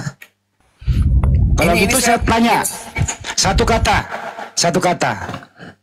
Allah yang ada di terjemahan itu Anda ambil dari mana? Jawab. Gini ya. Kayaknya jangan gini, jawab dulu. Pak Yohanes, Anda tolong jawab. Dalam bahasa Arab. Tolong Anda jawab. Di-mute dulu itu, tolong Anda jawab. ALLAH itu di Yohanes 1 itu Anda ambil dari mana? Silakan jawab. Alkitab aja bisa ditulis dalam bahasa Arab. Nah, ini nggak jawab, ini nggak jujur, ini gimana sih? Saya tanya sekali lagi. Apa yang ada ditulis itu terjemahan ALLAH itu, host di-mute dulu dia host. Tolong dengarkan Pak, jujur di sini Pak. ALLAH itu di terjemahan Indonesianya, Anda ambil dari mana? Silakan. Ini saya pertanyaan ekstrim aja. Apa sih? Kita diterjemahkan dalam bahasa Arab saja bisa, ya. Bahasa Indonesia itu menyerap banyak kata-kata ya dari Arab, dari Portugis, dari Belanda. Kenapa ini Kristen? Kenapa ini Kristen mengambil dari Arab? Kenapa Anda benci sekali? Kenapa ini Anda meludahi? Kenapa Anda injak itu original teks Anda yang Yunani? Kenapa diinjak? Kenapa nggak dipakai? Kenapa Anda ke Arab, bukan ke Yunani original teks Bible Anda? Kenapa Anda meludahi Yunaninya? Kenapa itu Yunani diinjak? Kenapa nggak dipakai, Pak? Nggak, saya tanya, dilarang Alkitab diterjemahkan ke dalam bahasa Nis? Kagak dilarang. Siapa yang bilang melarang? Kagak dilarang. Dilarang ke dalam bahasa Arab, dilarang nggak? Tidak dilarang. Siapa yang melarang? Makanya ke dalam bahasa Arab aja boleh, ke bahasa Indonesia nggak boleh. Ini sekarang ini saya tanya yang di Indonesia, Pak. Dari mana ada kata Allah itu di Indonesianya? Jawab dulu ini. Serapan Itu kan lagi, menggunakan kata serapan lagi. serapan. Inilah orang-orang kucil pemakan babi nggak mau jujur nih. Tolonglah Pak Yohanes, cintai Yunanimu, jangan diinjak, jangan diludahi, itu bahasa Yunani Pak. Pakai jujur gitu loh, pakai sebagai jati diri agama Kristen. Sekali lagi di mute dulu, host. Di mute, host. Host di mute. Saya himbau kepada seluruh pendeta yang ada di Indonesia sampai ke jemaatnya, cintailah original teks Bible-mu yang berbahasa Yunani. Jangan diludahi, jangan diinjak. Jangan dijadikan sebagai pajangan saja. Dipakai itu Yunani itu. Dipakai itu logos. Dipakai itu theos. Dipakai itu apostolos. Dipakai itu arkontas. Dipakai semua lah gitu loh. Dipakailah itu ingkar. Kenapa nggak mau memakai? Hei, kenapa kalian Kristen ini nggak mau memakai itu? Kenapa nggak mencintai original teks? Kenapa nggak mau pakai? Berpikirnya move on. Loh, ini saya ajarin yang benar kok nggak mau terima gitu loh. Tolonglah, pakailah itu kata logos, pakailah itu apostolos, pakailah itu theos. Hei, kenapa? Kenapa kalian? Gitu ya? Kenapa kalian membenci sekali original teks Anda? Kenapa original teks Anda benci? Kenapa nggak mau punya ciri khas? Ciri khas Anda itu adalah Yunani, bahasanya Greek Koine Yunani. Pakailah itu, jangan dibenci, cintailah itu. Hai Kristen-Kristen yang ada di Indonesia, cintailah original teks Bible-mu. Jangan dibuang. Jangan dibuang, rangkul dia, masukkan dalam kepalamu, pelajari dia. Kenapa Anda membenci original teks? Kenapa Anda tidak punya identitas? Kenapa? Apa sebabnya? Oke, karena ini maghrib. Terima kasih yang ada di YouTube. Saya tutup dulu. Saya harus maghrib. Atau ada yang lain mau melanjutkan, silakan. Saya standby dulu maghrib. Ya, saya tanggapi aja lah. Tidak ada yang membenci original teks ya. Bahkan Alkitab itu di kanon ya. Ada Bible Hub, silakan. Tidak ada sama sekali. Itu hanya persepsi. Makanya saya selalu bilang ngomong substansi, move on. Jangan memframing siapa yang membenci. Tadi juga Pak bicara tentang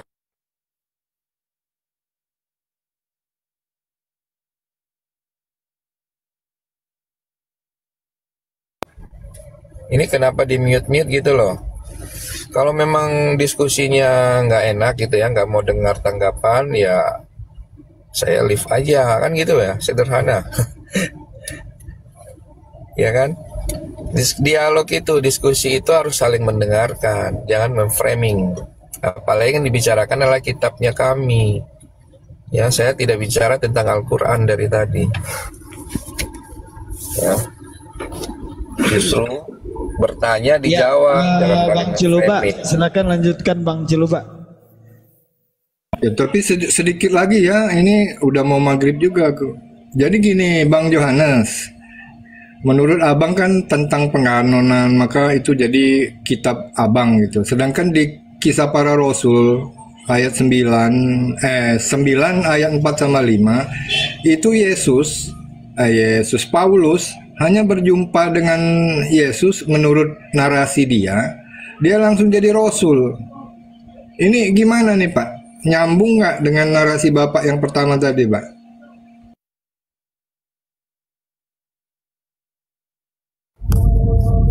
Jadi Rasul Paulus itu ya, jadi gini, itu kan cerita Rasul Paulus sebelumnya yang namanya Saulus ya. Dia kan warga negara Romawi, makanya namanya Saulus, ada usnya. Jadi dia penganiaya jemaat ya, orang Farisi ya. Dia rabi ya kan gitu. Nah, peristiwa itu dia kan bertanya, siapa yang kau aniaya kan? Masih bilang aku yang kau aniaya. Dan setelah pertemuan itu dia kan menjadi pengikut Kristus ya. Nah, itu Kemudian poinnya di Pak, dalam artinya kitab narasi dia, dengar bentar, artinya narasi dia dengan dia menganiaya Tuhan Yesus dia jadi rasul, betul nggak? ya itu kan pendapat pribadimu tanpa membaca secara utuh. Makanya belajar membaca secara full sehingga nggak pakai ilmu CCP ya, comot, cocokan dan pelintir. Jadi Lah, di kalau situ kan dibaca Pak, di dalam kisah itu, ya nanti Pak, bentar coba Pak, dibaca kisah yang lengkap. iya Atau mau saya dibaca paham. satu kitab aja di situ deh. Dibaca satu kitab supaya ketahuan itu pelintirologinya. Enggak, di situ Jadi kan dari mulut Paulus sendiri mengatakan, akulah Yesus yang engkau aniaya itu. Ini yang benar, narasi Bapak apa narasi Paulus nih? Ayo, di situ Rasul mulu ngaku bahwa dia yang menganiaya Yesus. Gimana abang ini? saya heran ya dengan apa ya kemampuan mencerna suatu kalimat, suatu cerita itu kok bisa error gitu loh. Nah, aku ulangi Pak ya di 94-nya. Saulus, Saulus, kenapa engkau aniaya aku? Nah, terus lanjutannya, siapakah engkau, Tuhan, titik. Di 95-nya, akulah Yesus yang engkau aniaya itu 2 kali di situ soal penganiayaan. Kok Bapak menolak? Jelas di situ Yesus itu dianiaya Paulus, makanya dia jadi rasul. Oke, udah bisa saya jelasin. Ya udah, Bisa saya jelasin ya. lanjut. Kan Bapak membaca kitab itu mungkin cuma satu pasal atau satu ayat, 2 ayat kan gitu. Saya kan baca secara utuh. Jadi ini kan cerita tentang bagaimana ya Rasul Paulus itu ya yang tadinya seorang penganiaya jemaat ya.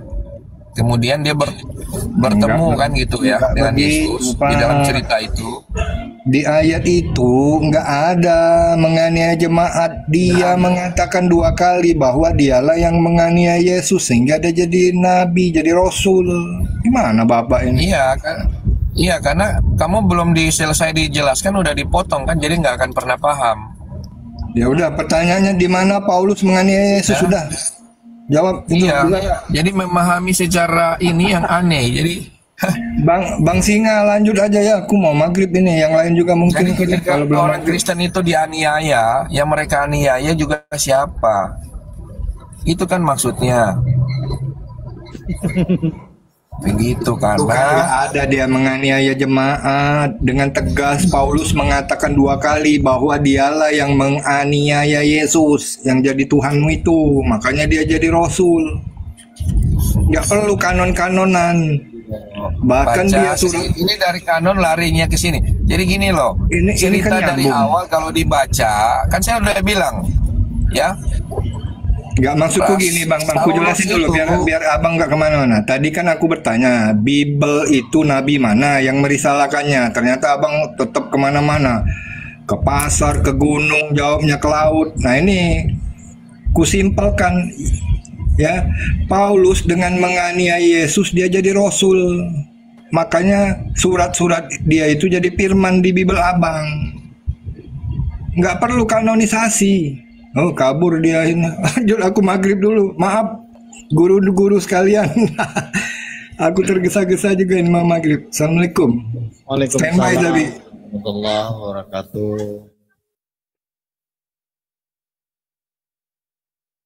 Ustadz Mita. Waalaikumsalam warahmatullahi Waalaikumsalam warahmatullahi wabarakatuh.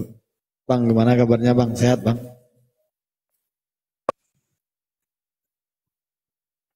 Alhamdulillah Bang Singa.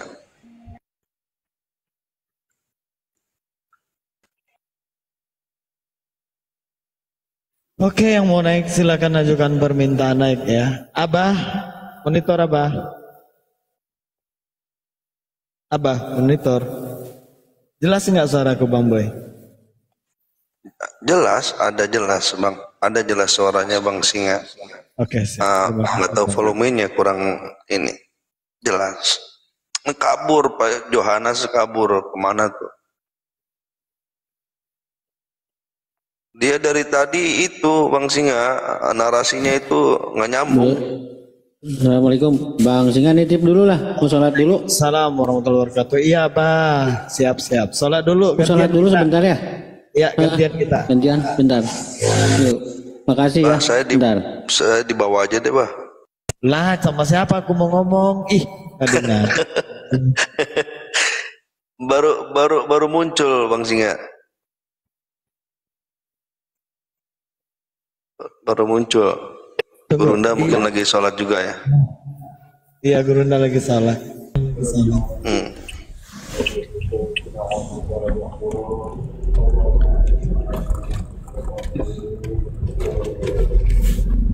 Jadi yang di Johan tuh dia nggak tahu apa namanya. Udah jelas-jelas tadi Gurunda udah menyampaikan tadi itu kan. Ada satu bahasa yang nggak masuk dari Yunani ke kenapa ini jadi framing bahaya itu jadi framing terbesar kalau begitu tuh nggak edukasi ditonton berapa orang kan. Iya, gitu betul. Bang Singa. Aku baru datang sih, belum nggak nyimak tadi.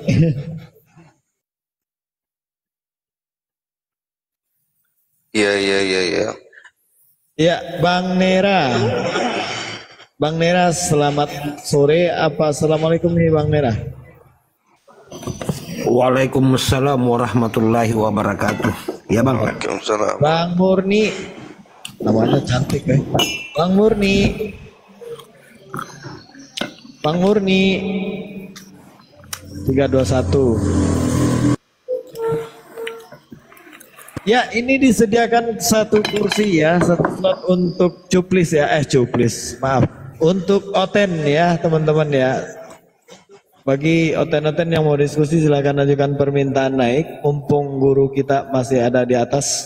Kalau sama guru kita diskusinya lembut banget, pulangnya nangis. Kalau sama kami main gaspol gitu ya. Karena kami memang gironya lagi tinggi-tingginya gitu. Yang penting bisa ngomong gitu ya. Tapi dikit-dikit pakai dalil lah. Nggak asal ngomong aja gitu. Karena sebodoh-bodoh orang Islam itu pakai dalil ngomongnya. Betul nggak Bang Boy? Setuju Bang Singa. Iya dong. Harus setuju. Daripada singa pundungan nanti. Harus setuju. Iya. Gimana ini lagi kosong MTQ lancar. Oh, alhamdulillah lancar, alhamdulillah meskipun alhamdulillah terima ketika kalah.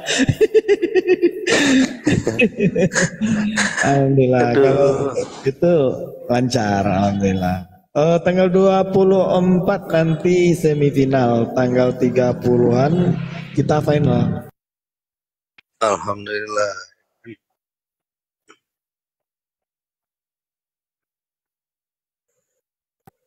Syukur Bang, didoain Bang. Ya, itu siapa Anugrah apa siapa itu yang kemarin? Yang mana? Yang protes. Oh, itu seseorang lah pokoknya adalah. Iya, aduh. Oke, kepada teman-temanku dari warga Konoha RT, di warga Konoha yang masih menyembah anak manusia silakan ajukan permintaan naik. Karena kami para dokter-dokter bengkel saraf masih berada di atas, aku sebagai moderator ya akan memoderatori gitu. Ketika para cuplis-cuplis berobat kepada guru-guru kami gratis tidak bayar ya.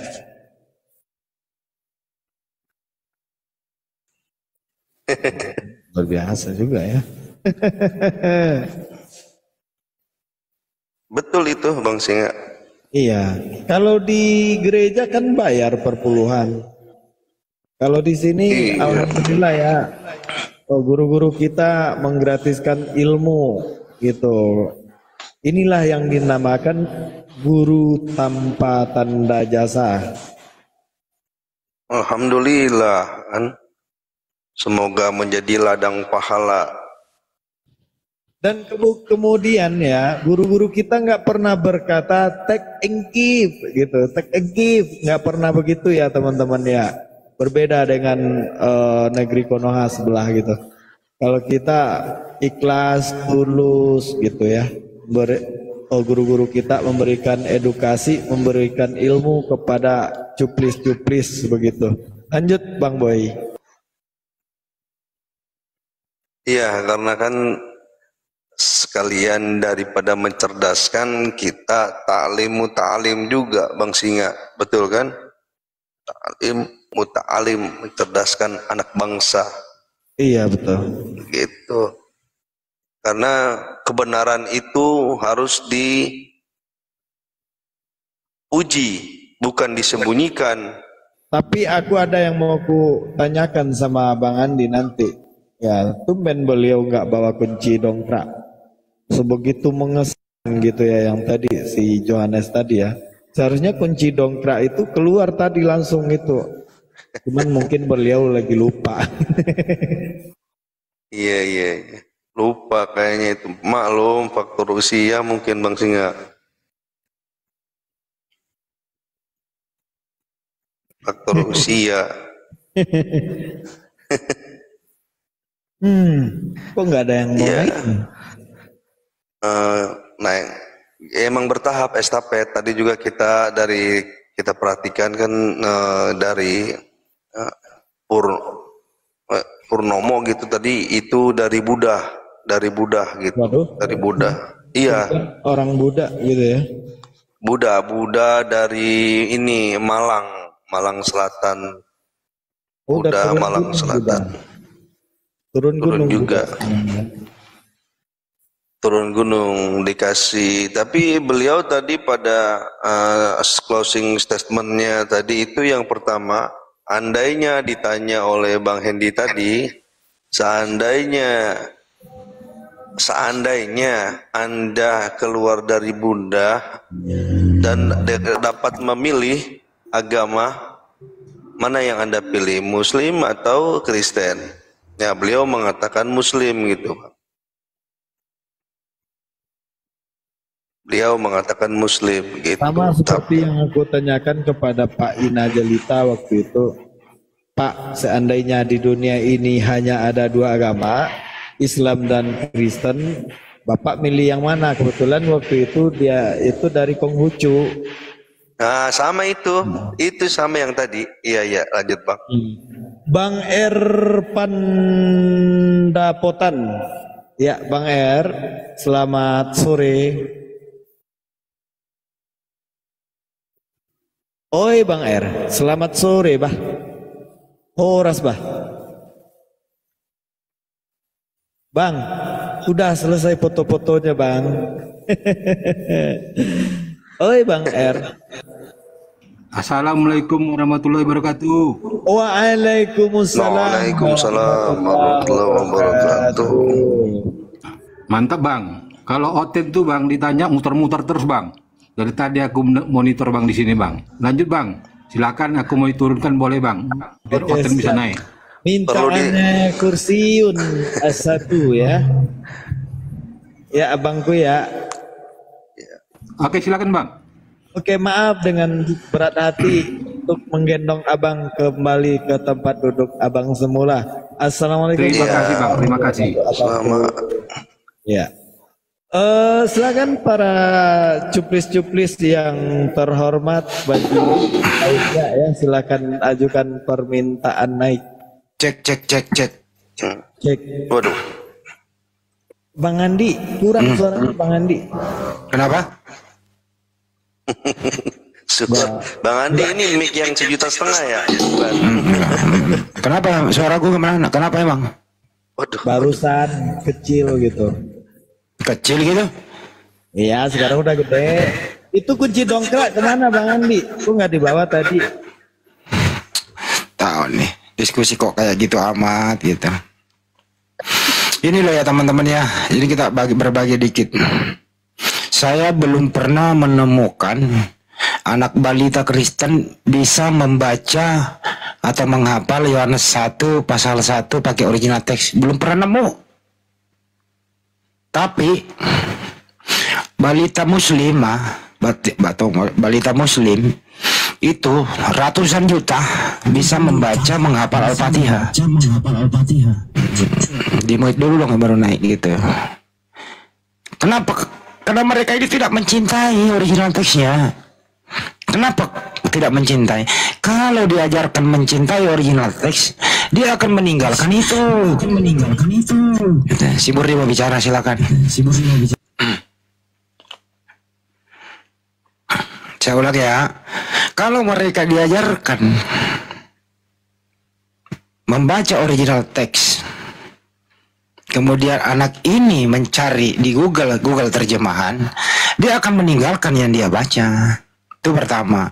Yang paling krusial adalah bahwa bahasa Al-Quran itu adalah apa yang diucapkan oleh Subhanahu wa Ta'ala kepada malaikat Jibril, kemudian malaikat Jibril menyampaikan kepada Nabi Muhammad SAW itu berbahasa Arab.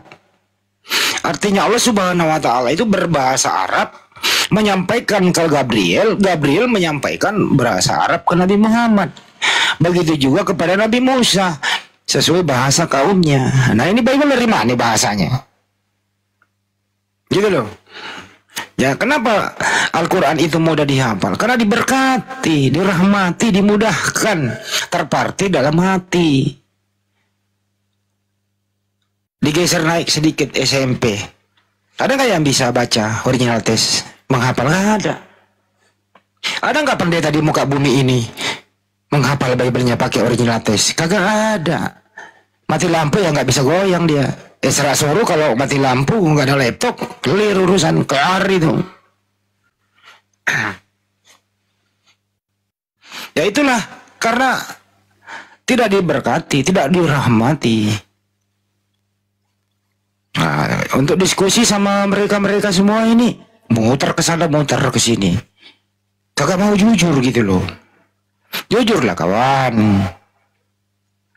Pasarkanlah Bible Anda itu sebagaimana bahasa originalnya. Nggak usah ke Islam-Islaman. Nggak usah dibungkus-bungkus. Tampil apa adanya itu loh. Biar jelas perbedaannya antara you and I. Setuju ya teman-teman ya? Tapi mereka datang untuk apa? Nepo 378 isinya semua.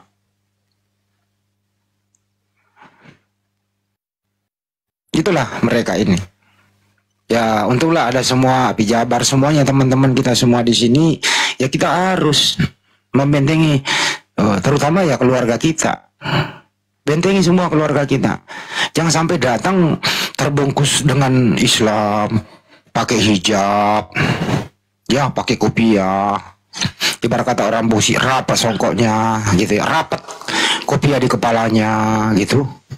Wih, tampilannya men melebihi dari ulama. Wih, padahal isinya adalah salib. Hati-hati, waspada orang kayak gini. Mereka memang serigala berbulu domba kok. Kenapa kalau dijual dengan terbuka, produk ini dijual apa adanya, kagak laku. Siapa yang mau menyembah Theos? Ada gak kalian ini kalau disodorkan sembahlah Theosmu, Theos kita adalah Yesus? Ada gak yang mau terima? Kagak, dibungkus Allah kita, Allah, Rasul. Itu kan Alkitab. Coba silahkan mari, Anda nggak mempelajari Bible bahasa Yunani loh. Ada ini. Anda tertarik? Tidak, harus dibungkus. Bahkan sekarang ini ada itu dibungkus, diterjemahkan ke bahasa Arab semua, dimirip-miripkan dengan Al-Quran. Ini kan sudah nggak ada harga diri. Nggak ada harga diri sudah. Hilang identitas aslinya. Nah inilah yang disebut apa? Lucifer memang mempengaruhi watak manusia itu. Untuk itu besok hari ulang tahun kemerdekaan Republik Indonesia, mari kita merdekakan diri dari pada buta huruf terhadap Al-Quran. Mari kita merdekakan diri daripada pengaruh ajakan iblis yang terkutuk. Merdeka. Merdeka. Allahu Akbar. Merdeka. Pancasila. Satu ketuhanan. Memerdekakan diri dari pemurtadan. Kepas yang Tuhannya tiga. Bang Andi, Usir saja. Ada yang mau dikipas itu Bang Andi kayaknya nih. Ini pasien selanjutnya ini Bang Andi. Aja nih. Ya udah terusin aja lah, saya kalau sama si Kepas ini gimana ya, bukan capek, tapi kalau saya mau ketemu dia langsung saya siram kopi kepalanya. Kepas, masih Kristen kah dirimu? Masih lah, saya kan pelipis. Iya. Kenapa kau masih Kristen? Suruh dia merdeka dari ajaran bintang timur.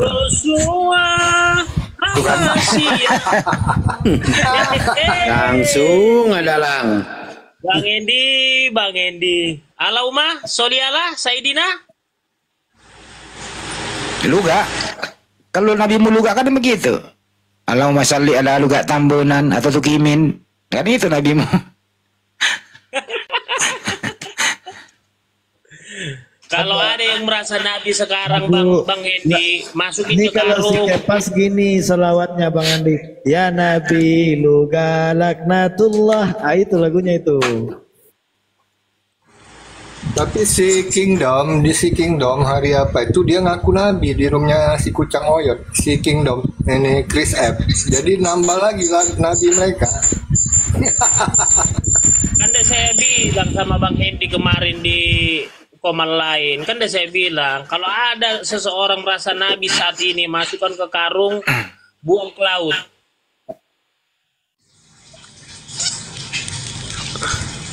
Kepas, kau hafal nggak ayat Bibelmu Kepas? Kalau hafal dibilang ya nggak bisa lah hafal banyaknya begitu dari kejadian sampai wahyu. Satu aja kutanya, kalau 1 Korintus 5 itu apa bunyinya Kepas? Tolong dibacakan, kan nggak saya hafal. Nggak tahu, aku ingat nomornya aja. Baca sendiri kan. Yang bertanya siapa? Yang kan terkadang kayak gini lah bangsa Indonesia. Terkadang dia udah tahu tapi nggak mau membacakannya. Jadi lama proses komal ini. Ya udah kita yang ringan-ringan aja ya sembari nunggu Bang Juma. Kenapa kau masih Kristen, coba jelasin. Kenapa saya Kristen? Saya bersyukur dilahirkan dari keluarga Kristen yang dimana saya sudah dijamin Yesus masuk surga. Tunggu dulu, jangan dibantah dulu. Jadi hanya Yesuslah bisa menjamin seseorang itu masuk surga, ya. Lain ataupun rasul ataupun ya kita bilang para murid-murid Yesus yang bisa menyatakan itu. Nah, kenapa saya Kristen? Karena saya melihat bahwa Elohim Yahweh itu turun ke bumi untuk supaya manusia tidak binasa melainkan hidup yang kekal. Iya. Karena itu saya selalu dikit dulu Yesus sebagai Tuhan. Di pengakuan Yesus dia kan jalan. Tiba-tiba kenapa kalian Tuhan kan? Dia kan jalan. Yohanes 13 ayat 13. Ini sudah kita bicarakan terus. Kau menyebut aku Tuhan dan Guru. Benar. Akulah Tuhan dan Guru. Kebalik. Kamu menyebut aku guru dan Tuhan. Jangan dibalik-balik. Itu original teksnya itu. Didascalos ponete kurios. Kebalik-balik lu. Iya, itulah kan kau mengatakan aku guru dan Tuhan. Tuhan kurios, Lord. Ini lagi. Kamu itu yang saya maksud tadi pas. Kau belajar original teks. Kau itu dibodoh-bodohi oleh LAI, bro. Makanya kan udah saya bilang Bang Hendi kemarin sama Bang Juma gugat kan banyak muslim pengacara kayak Yusrin. Gugat aja LAI. Kagak usah digugat. Ini saya gugat kamu. Kau saya sadarkan. Person aja. Gitu loh. Masa kau menunggu dulu itu, sedangkan kamu udah mendapat guru di sini, kamu kok mau berubah? Gimana sih kamu? Pas. Ini ada kunci dongkrak nih, saya pegang nih. Warahmatullahi wabarakatuh. Pas ini ada kunci dongkrak saya pegang nih. Di sana bom atom sekalian aja bom atom kok kunci dongkrak bom atom aja langsung. Biasanya aku pegang kunci dongkrak gitu loh. Saya kan sopir truk. Itulah ya bro. Hormati. Assalamualaikum Bang Andi. Waalaikumsalam aja Bang. Tapi Deng, ada koneksi tadi Manado? Apa itu Bang? Ada yang ini, ada anak-anak di sana kan dia usia 17 lah lepas SMA kan. Nah dia mau mualaf, cuman solusinya seperti apa gitu kalau dia tinggalkan rumah. Saya bilang tunggu dulu, saya coba kontak dulu Bang. Ada di roomnya Bang Faruk. Suruh enggak gini aja Bang, jangan di room, suruh hubungi saya aja. Koneksi saya banyakan Kristen sih di sono, anak buah saya. Tunggu ya, saya cari dulu siapa ya. Dia mau nyusah-nyusahkan coba. Mau Ntar dulu Kepa, pas ntar Sabar dulu. dulu Kepa, sayangku, negeriku.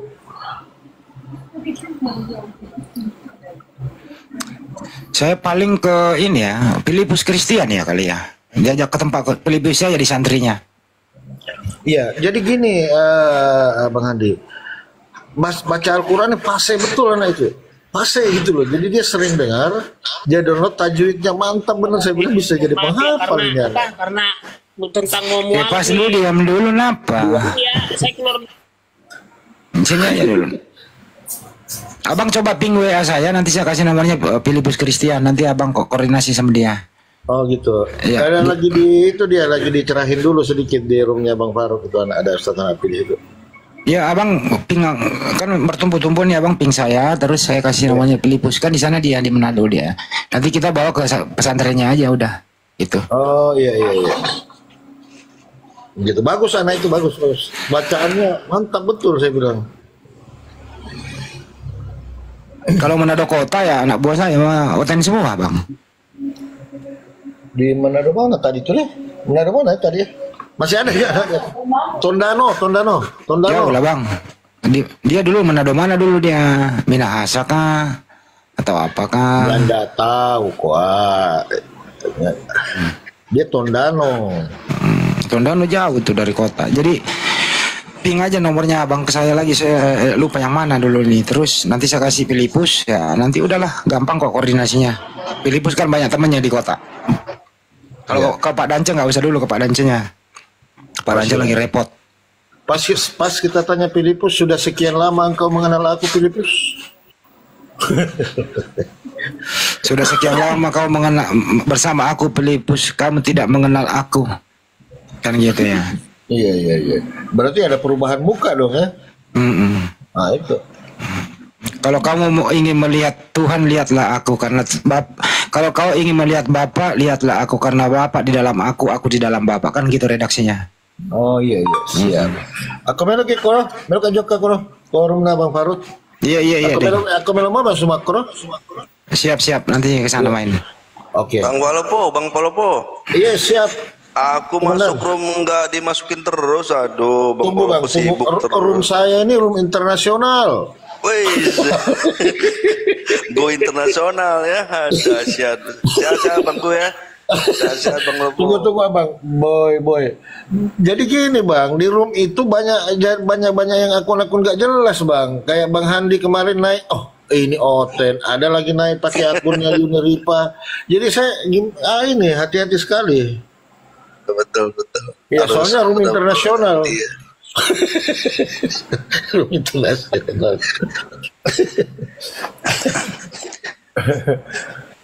Siap. Saya sehat abangku, saya sehat. Alhamdulillah ya Bang, sama-sama. Intinya kalau ada pakai nama aku, teman-teman ya Muslim ya, pakai nama aku, pakai nama Banyuma, siapapun itu, kalau sudah misalnya pernah Anda ketipu masalah duit apapun, kirim bukti transfernya ke saya, gitu ya, akan saya proses hukum, karena itu udah penipuan.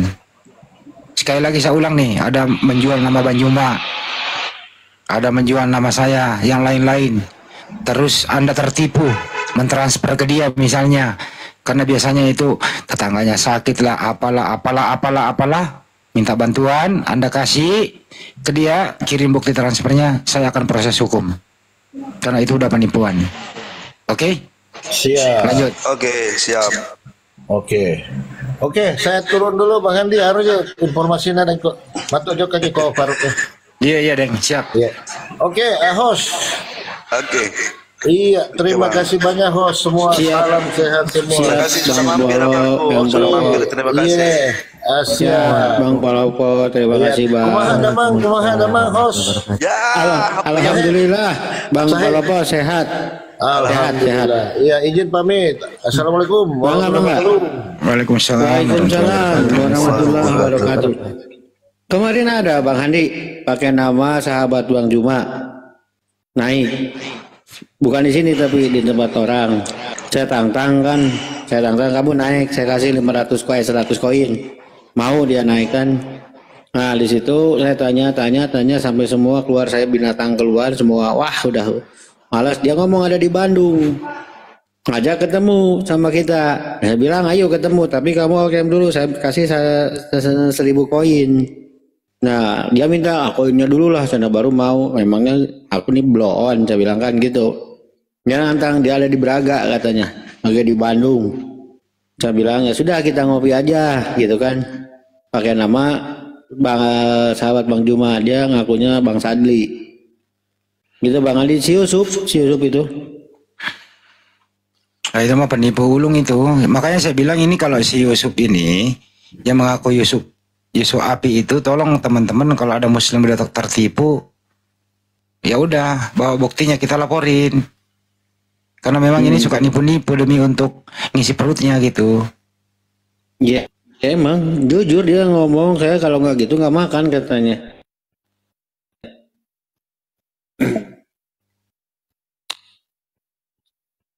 Ya silakan dilanjut aja Bang Singa, Bang Cirukba, Ustadz Miftah. Assalamualaikum.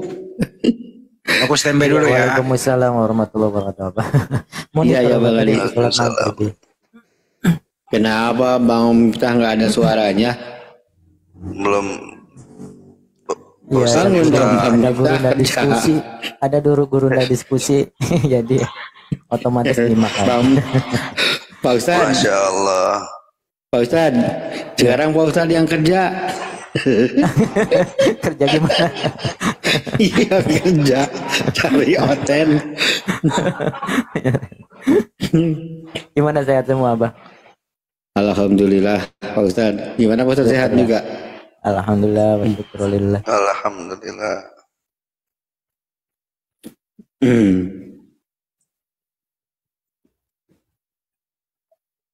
Tuh, kenapa sini jadi tempat berhala?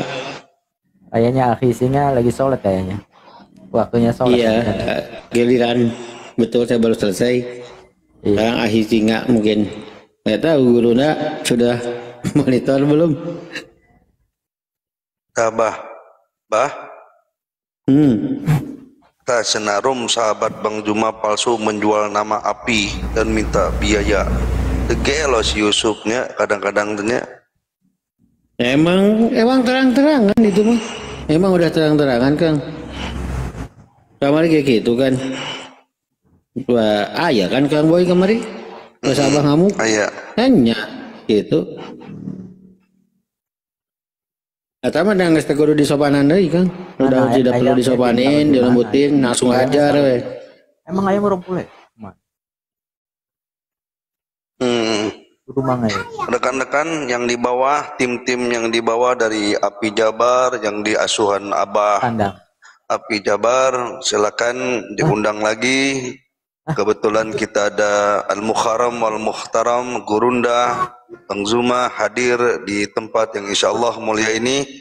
Silakan tugas rekan-rekan naikkan lagi oten-otennya yang membawa data bukan kata-kata, yang membawa narasi bukan asumsi, fakta yang betul ya. Dibantu tap-tapnya juga, jarinya lagi ditekan-tekan lagi agar komal ini menjadi kuat. Lanjut, Bah, biasa iklan tadi mah Bah.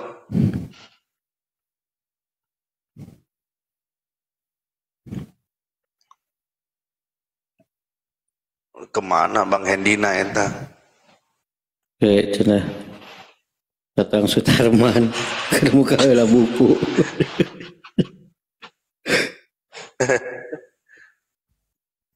Ayo Ten yang mau berdiskusi naik Ten, minta permintaan.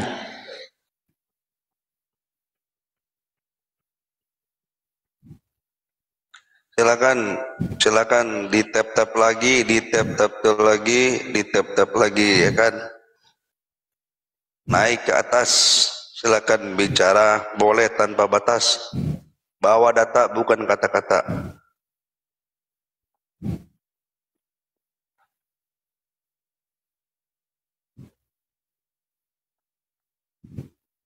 Kemarin ini punah.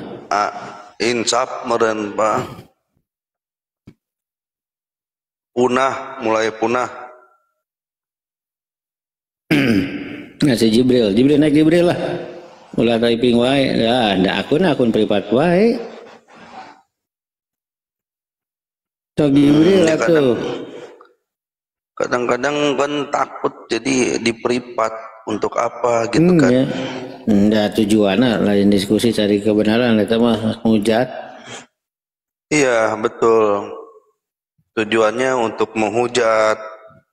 Jadi iya, kopi ka tiis tadi aduh. Jadi weh diganti deui Kang Baraya. Si Kay jeung si Jibril nah teh iping weh unggul. Naik teh daek. Oten nama raot cenah. Mohon atas arinsap sawareh nih.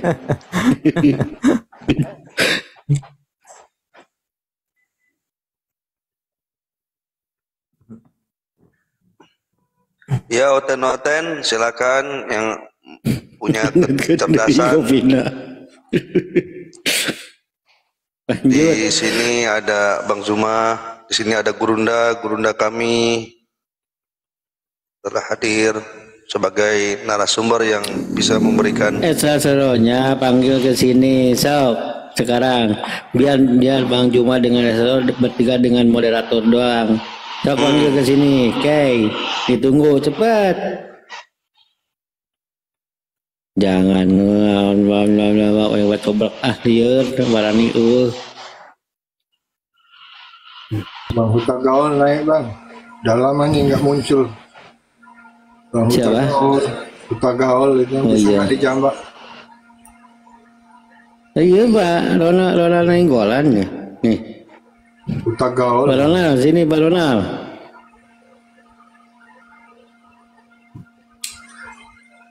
Jadi udah sementara nunggu ada Kristen kita ngobrolin santai. Leontong naik sini Bang.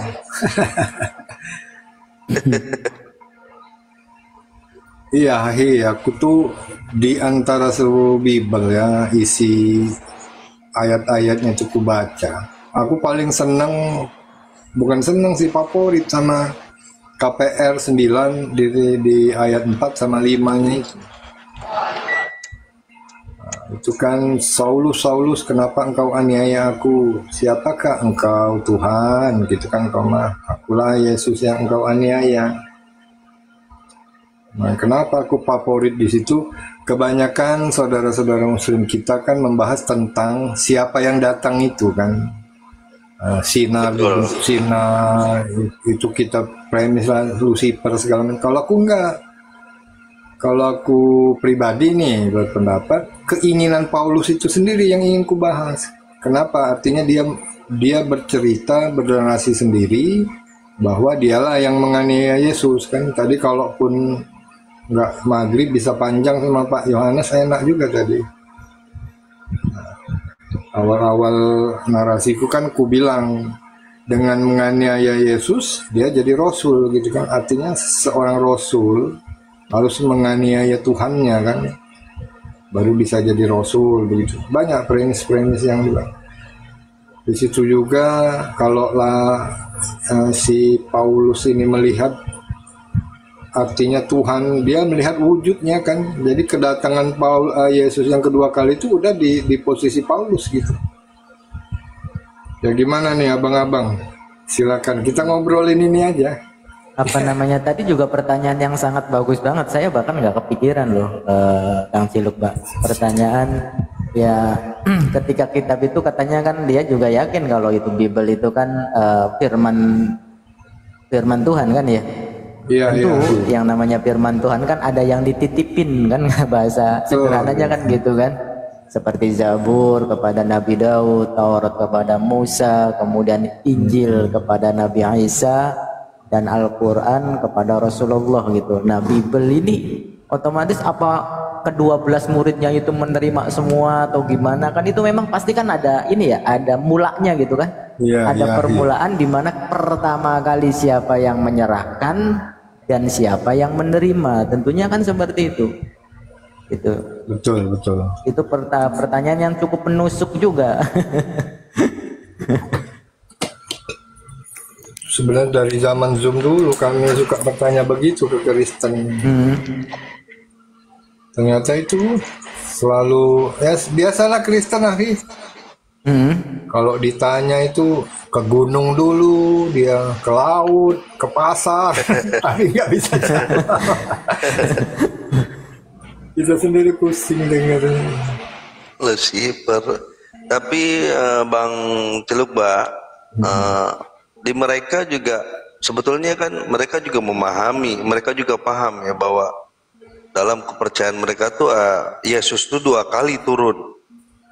Ya itu makanya pada saat di cerita di narasi Paulus ini kan berarti dia udah turun itu, karena dia turun. Dengan tegas mengatakan siapakah engkau Tuhan gitu kan. Itu kalau di kita ilustrasikan kan Tuhan dia berwujud manusia yang katanya Yesus tadi, berarti Paulus sudah melihat wujudnya itu, berarti kan benar-benar Tuhan itu. Itu berapa kali aku di roomnya Kristen ku bawa topik ini ya 2-3 kali langsung di kick aku, gak ada yang mereka sanggup jelaskan. Jadi narasi itu ku bangun seolah-olah yang turun itu benar-benar Yesus Tuhan kalian yang dilihat Paulus gitu kan. Nah, akhirnya nanti begitu, berarti berita yang dia akan turun kedua kalinya itu bohong. Nah, mulai kena mereka ngamuk biasanya. Ya begitulah. Ini modal nekat-nekatan aja kadang. Ilmu juga kurang, cuman dengar-dengar dari ya, guru-guru sekalian. Cuman karena kadang-kadang Islam kita itu kan sering mereka pleset-plesetkan, ada keinginan gitu kan, dengan keterbatasan ilmu, coba masuk ke room-room mereka, berperanglah di situ. Ya lanjut lagi. Aku kurang pandai kalau bernarasi sendiri. Justru kita mempertanyakan kan itu, kita kan tesis mempertahankan itu yang diyakini mereka bahwa Yesus 2 kali turun, ya kan? Kita suatu pertanyaan besar itu, Paulus ketemu siapa itu kan gitu kan? Itu menjadi apa namanya pertanyaan juga. Paulus itu bertemu siapa? Sedangkan kan hati-hati, ada apa nabi palsu kan gitu kan? Siap. Nah makanya aku kalau pribadi kecenderungan aku itu kemauan Paulus sendiri. Jadi cerita dia sendiri untuk berbohong seolah-olah dia ketemu Yesus gitu dalam bentuk sinar segala macam itu. Itu marah biasanya Kristen kalau dibawa narasi seperti itu. Nah terus lagi kadang mereka itu kan kalian kan abad ke-7 lahirnya ajaran. Nah terus kita coba bawakan di Matius 2 ayat 10 sampai 11 gitu kan, bahwa yang pertama kali nyembah Tuhannya dalam bentuk bayi itu kan orang-orang Majusi, penyembah api. Berarti kalian ini orang Majusi gitu kan. Oh langsung ngamuk itu biasanya. Ya di Bible kan cuman Majusi yang menyembah Yesus kan. Bang Ciluba. Gimana Bang Singa ya? Kira-kira kalau ada yang bertanya sama Bang Ciluba, waduh, si bom-bom lewat. Kira-kira kalau ada yang bertanya sama Bang Ciluba, begini, sejak kapan sih Yesus jadi Tuhan? Jawabannya apa Bang Ciluba? Jadi Lukas 11 ya, pada hari ini telah lahir Tuhan di kota Daud. Nggak bisa ku jawab bang, harinya hari apa. Gitu Oh aja. gitu. Oh iya. Kalau sama aku sangat jelas sekali ya jawabannya. Sejak ada sekelompok manusia gila yang menuhankannya. Bisa jadi tuh bang. Yang ini ya, yang apa, yang babi dimasukin, apa, roh iblis dimasukkan ke babi itu kan. Tiba-tiba orang gila itu waras gitu kan dari menyembah Yesus atau apa tuh. Lupa aku. Itu oten-oten ini pada gila-gila. Kan dia. Itu sering kami ini main-mainkan juga tuh kalau di roomnya Kucang kan itu.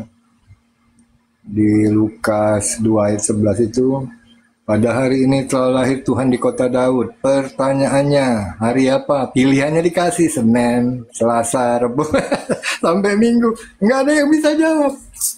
Itu kan kata Lukas. Tiba-tiba Paulus ngomong apa? Mati dulu, hidup kembali supaya jadi Tuhan. Kalau sempat Iya. ketemu ada jotos itu. Makanya. Astagfirullahaladzim. Masya Allah. Iya kadang apa yang terpikir dalam benak mereka ketika gitu ya, ketika menolak apa yang ada tertulis di kitabnya itu apa ya yang yang ada dalam benaknya itu gitu loh. Ketika ditunjukkan kitabnya itu yang berisi seperti itu, kemudian mereka menolak gitu loh. Ya, izin bentar Ustaz. Ini Gunawan Gugun Islam apa Kristen? Typing dong di bawah gitu. Silakan Bang Gunawan Gugun Islam apa Kristen? Typing di bawah biar kita naikkan kalau Kristen. Soalnya slot tinggal 2 abangku. Johnson Kristen tuh bang. Kalau dia berani sih naik. Nah, sayonara dah naik bang. Abangku sayonara. Ini aku dicurangi di roomnya dia, sialan. Ronald tadi nggak mau naik, katanya udah 3 kali sama Gurunda. Islam katanya Bang Singa. Ya, assalamualaikum warahmatullahi wabarakatuh. Bang Gugun. Bang Gugun.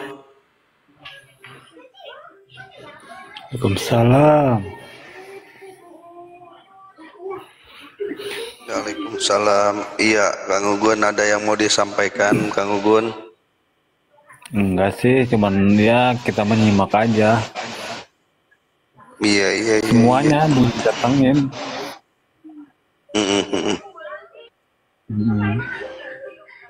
Baik Kang Gugun, nanti kita masih sediakan slot room 2 ya untuk Iya. yang oten-oten. Terima kasih partisipasinya, dukung terus Kang Gugun biar kita semakin kuat. Kebetulan malam ini ada Gurunda juga, jadi kita kasih kesempatan 2 slot untuk oten. Kang Gugun dukung terus ya. Siap. Baik, atur nuhun sudah mampir.